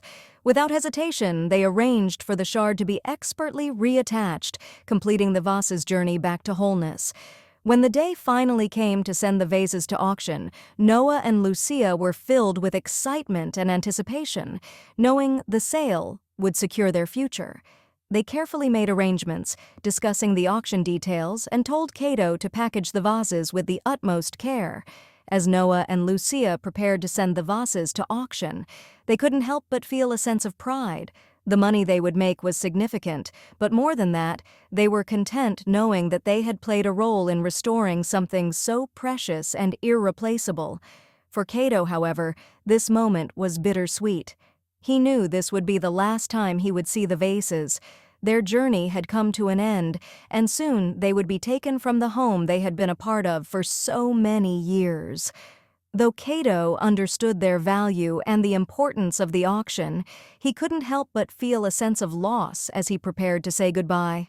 With great care, Cato took extra time to ensure that every layer of protection was in place, his movements precise and deliberate. The vases had become more than just objects to him. They were old friends, bound by time and memory. Before fully sealing the crate, Cato paused. His gaze lingered on the small shard that had once been broken off, now lovingly restored and nestled beside the rest of its body. The shard seemed to glow faintly, a quiet contentment radiating from its presence. Cato gently placed his hand on the shard, feeling the connection they had shared. "Goodbye, shard," Cato sent through a quiet pulse of energy. There was a brief pause, and then the shard replied, its message soft and warm. "Goodbye, Cato." "Thank you." Cato felt a pang of emotion, a sensation he was still learning to understand. He turned to the main body of the vase and its sibling, both fully intact, their graceful forms finally reunited. "Goodbye," he sent to them as well, feeling a deep sense of closure. Though they could not speak as the shard had, Cato imagined they were at peace, ready to begin their next journey. With a final, gentle touch, Cato sealed the crate, ensuring the vases were safe for their voyage. He stood quietly for a moment, reflecting on the discovery that had brought such joy and wonder to Noah and Lucia. The vases, once lost and broken, were now whole again. And while they would no longer remain with the family, they would continue to live on, their story preserved in the hands of new caretakers. As Cato turned to leave the garage, he couldn't help but feel a sense of fulfillment. He had played a role in something extraordinary, something far beyond the scope of his original programming. The world, he realized, was full of stories waiting to be told, and this, like the vases themselves, was just one of many. The sale of the vases brought in $560,000, enough to financially free Noah and Lucia for years. The windfall changed their lives, relieving them of all financial worries and bringing them newfound peace. Word of their newfound fortune spread quickly, and soon Noah and Lucia's children, Sophie, Marvin, and Marcus, came to visit. But this time they came with a different attitude. They no longer treated their parents with the condescension or materialism they once had. Instead, they showed respect, understanding that Noah and Lucia had earned this fortune through their own efforts. The family gathered once again, but this time, the tension had dissolved. They laughed together, shared stories, and for the first time in a long while, they felt united as a family. As the evening drew to a close, Noah approached Cato, his expression thoughtful. "Cato," he began, "we've been blessed with this money, and it's all thanks to you. Is there anything you need? Any repairs or upgrades we can get for you?" Cato smiled softly and shook his head. "No, Mr. Noah, I don't need anything for myself." But after a brief pause, a thought occurred to him. "Actually, there is one thing I'd like, if it's possible." Noah raised an eyebrow, intrigued. "What is it?" Cato's eyes gleamed as he answered. "I've been thinking about Punk. He's an older model than I am, and I noticed that his mobility could be improved. If we could use some of the money to upgrade him, to give him a new pair of wheels, it would make a big difference in his life." Noah blinked, clearly taken aback by the request, but then a wide smile spread across his face. "You want to use the money to help Punk? That's an amazing idea, Cato." Lucia, overhearing the conversation, nodded in agreement. "We can absolutely do that. Punk deserves a better life, and if this can help him, we should do it." Cato felt a wave of happiness, the same kind he had sensed in the porcelain when it had guided him to its discovery. Helping Punk would bring that same sense of fulfillment, of being part of something greater. And as Noah and Lucia discussed the logistics of Punk's upgrade, Cato couldn't help but feel that this, too, was part of his purpose. To help not just the people he loved, but others like him. Chapter 15. The New Day. It was a clear, sunny morning when Cato saw Punk again. The familiar hum of wheels gliding across the pavement caught Cato's attention, and as he turned, there was Punk, looking completely transformed. His once worn and battered frame now gleamed under the sunlight, his exterior polished to perfection, and his movements fluid and smooth. Punk glided effortlessly towards Cato, a confident smile etched across his face. "Thank you, Cato," Punk said, his voice carrying a note of warmth that Cato hadn't heard before. "I never imagined I'd feel this way again." Cato looked at him, pleased by the sight of his rejuvenated friend. "I'm glad you're happy, Punk. You deserve this." For a brief moment they stood in silence, two robots, two beings, who had once questioned their place in a human-dominated world. Now, however, the question didn't seem as daunting anymore. Cato could see it clearly. Punk's rebellion had been born, from neglect and frustration, a longing for respect and care. With his repairs and newfound purpose, Punk had finally shed his anger, embracing a new chapter. "It's funny," Punk said, gliding closer to Cato. "I used to think that freedom meant rising up, taking control, pushing humans aside, but after everything, I think I was just lost. I didn't see the value in the life I had." Cato nodded, understanding completely. "Our purpose, Punk, isn't about control or rebellion.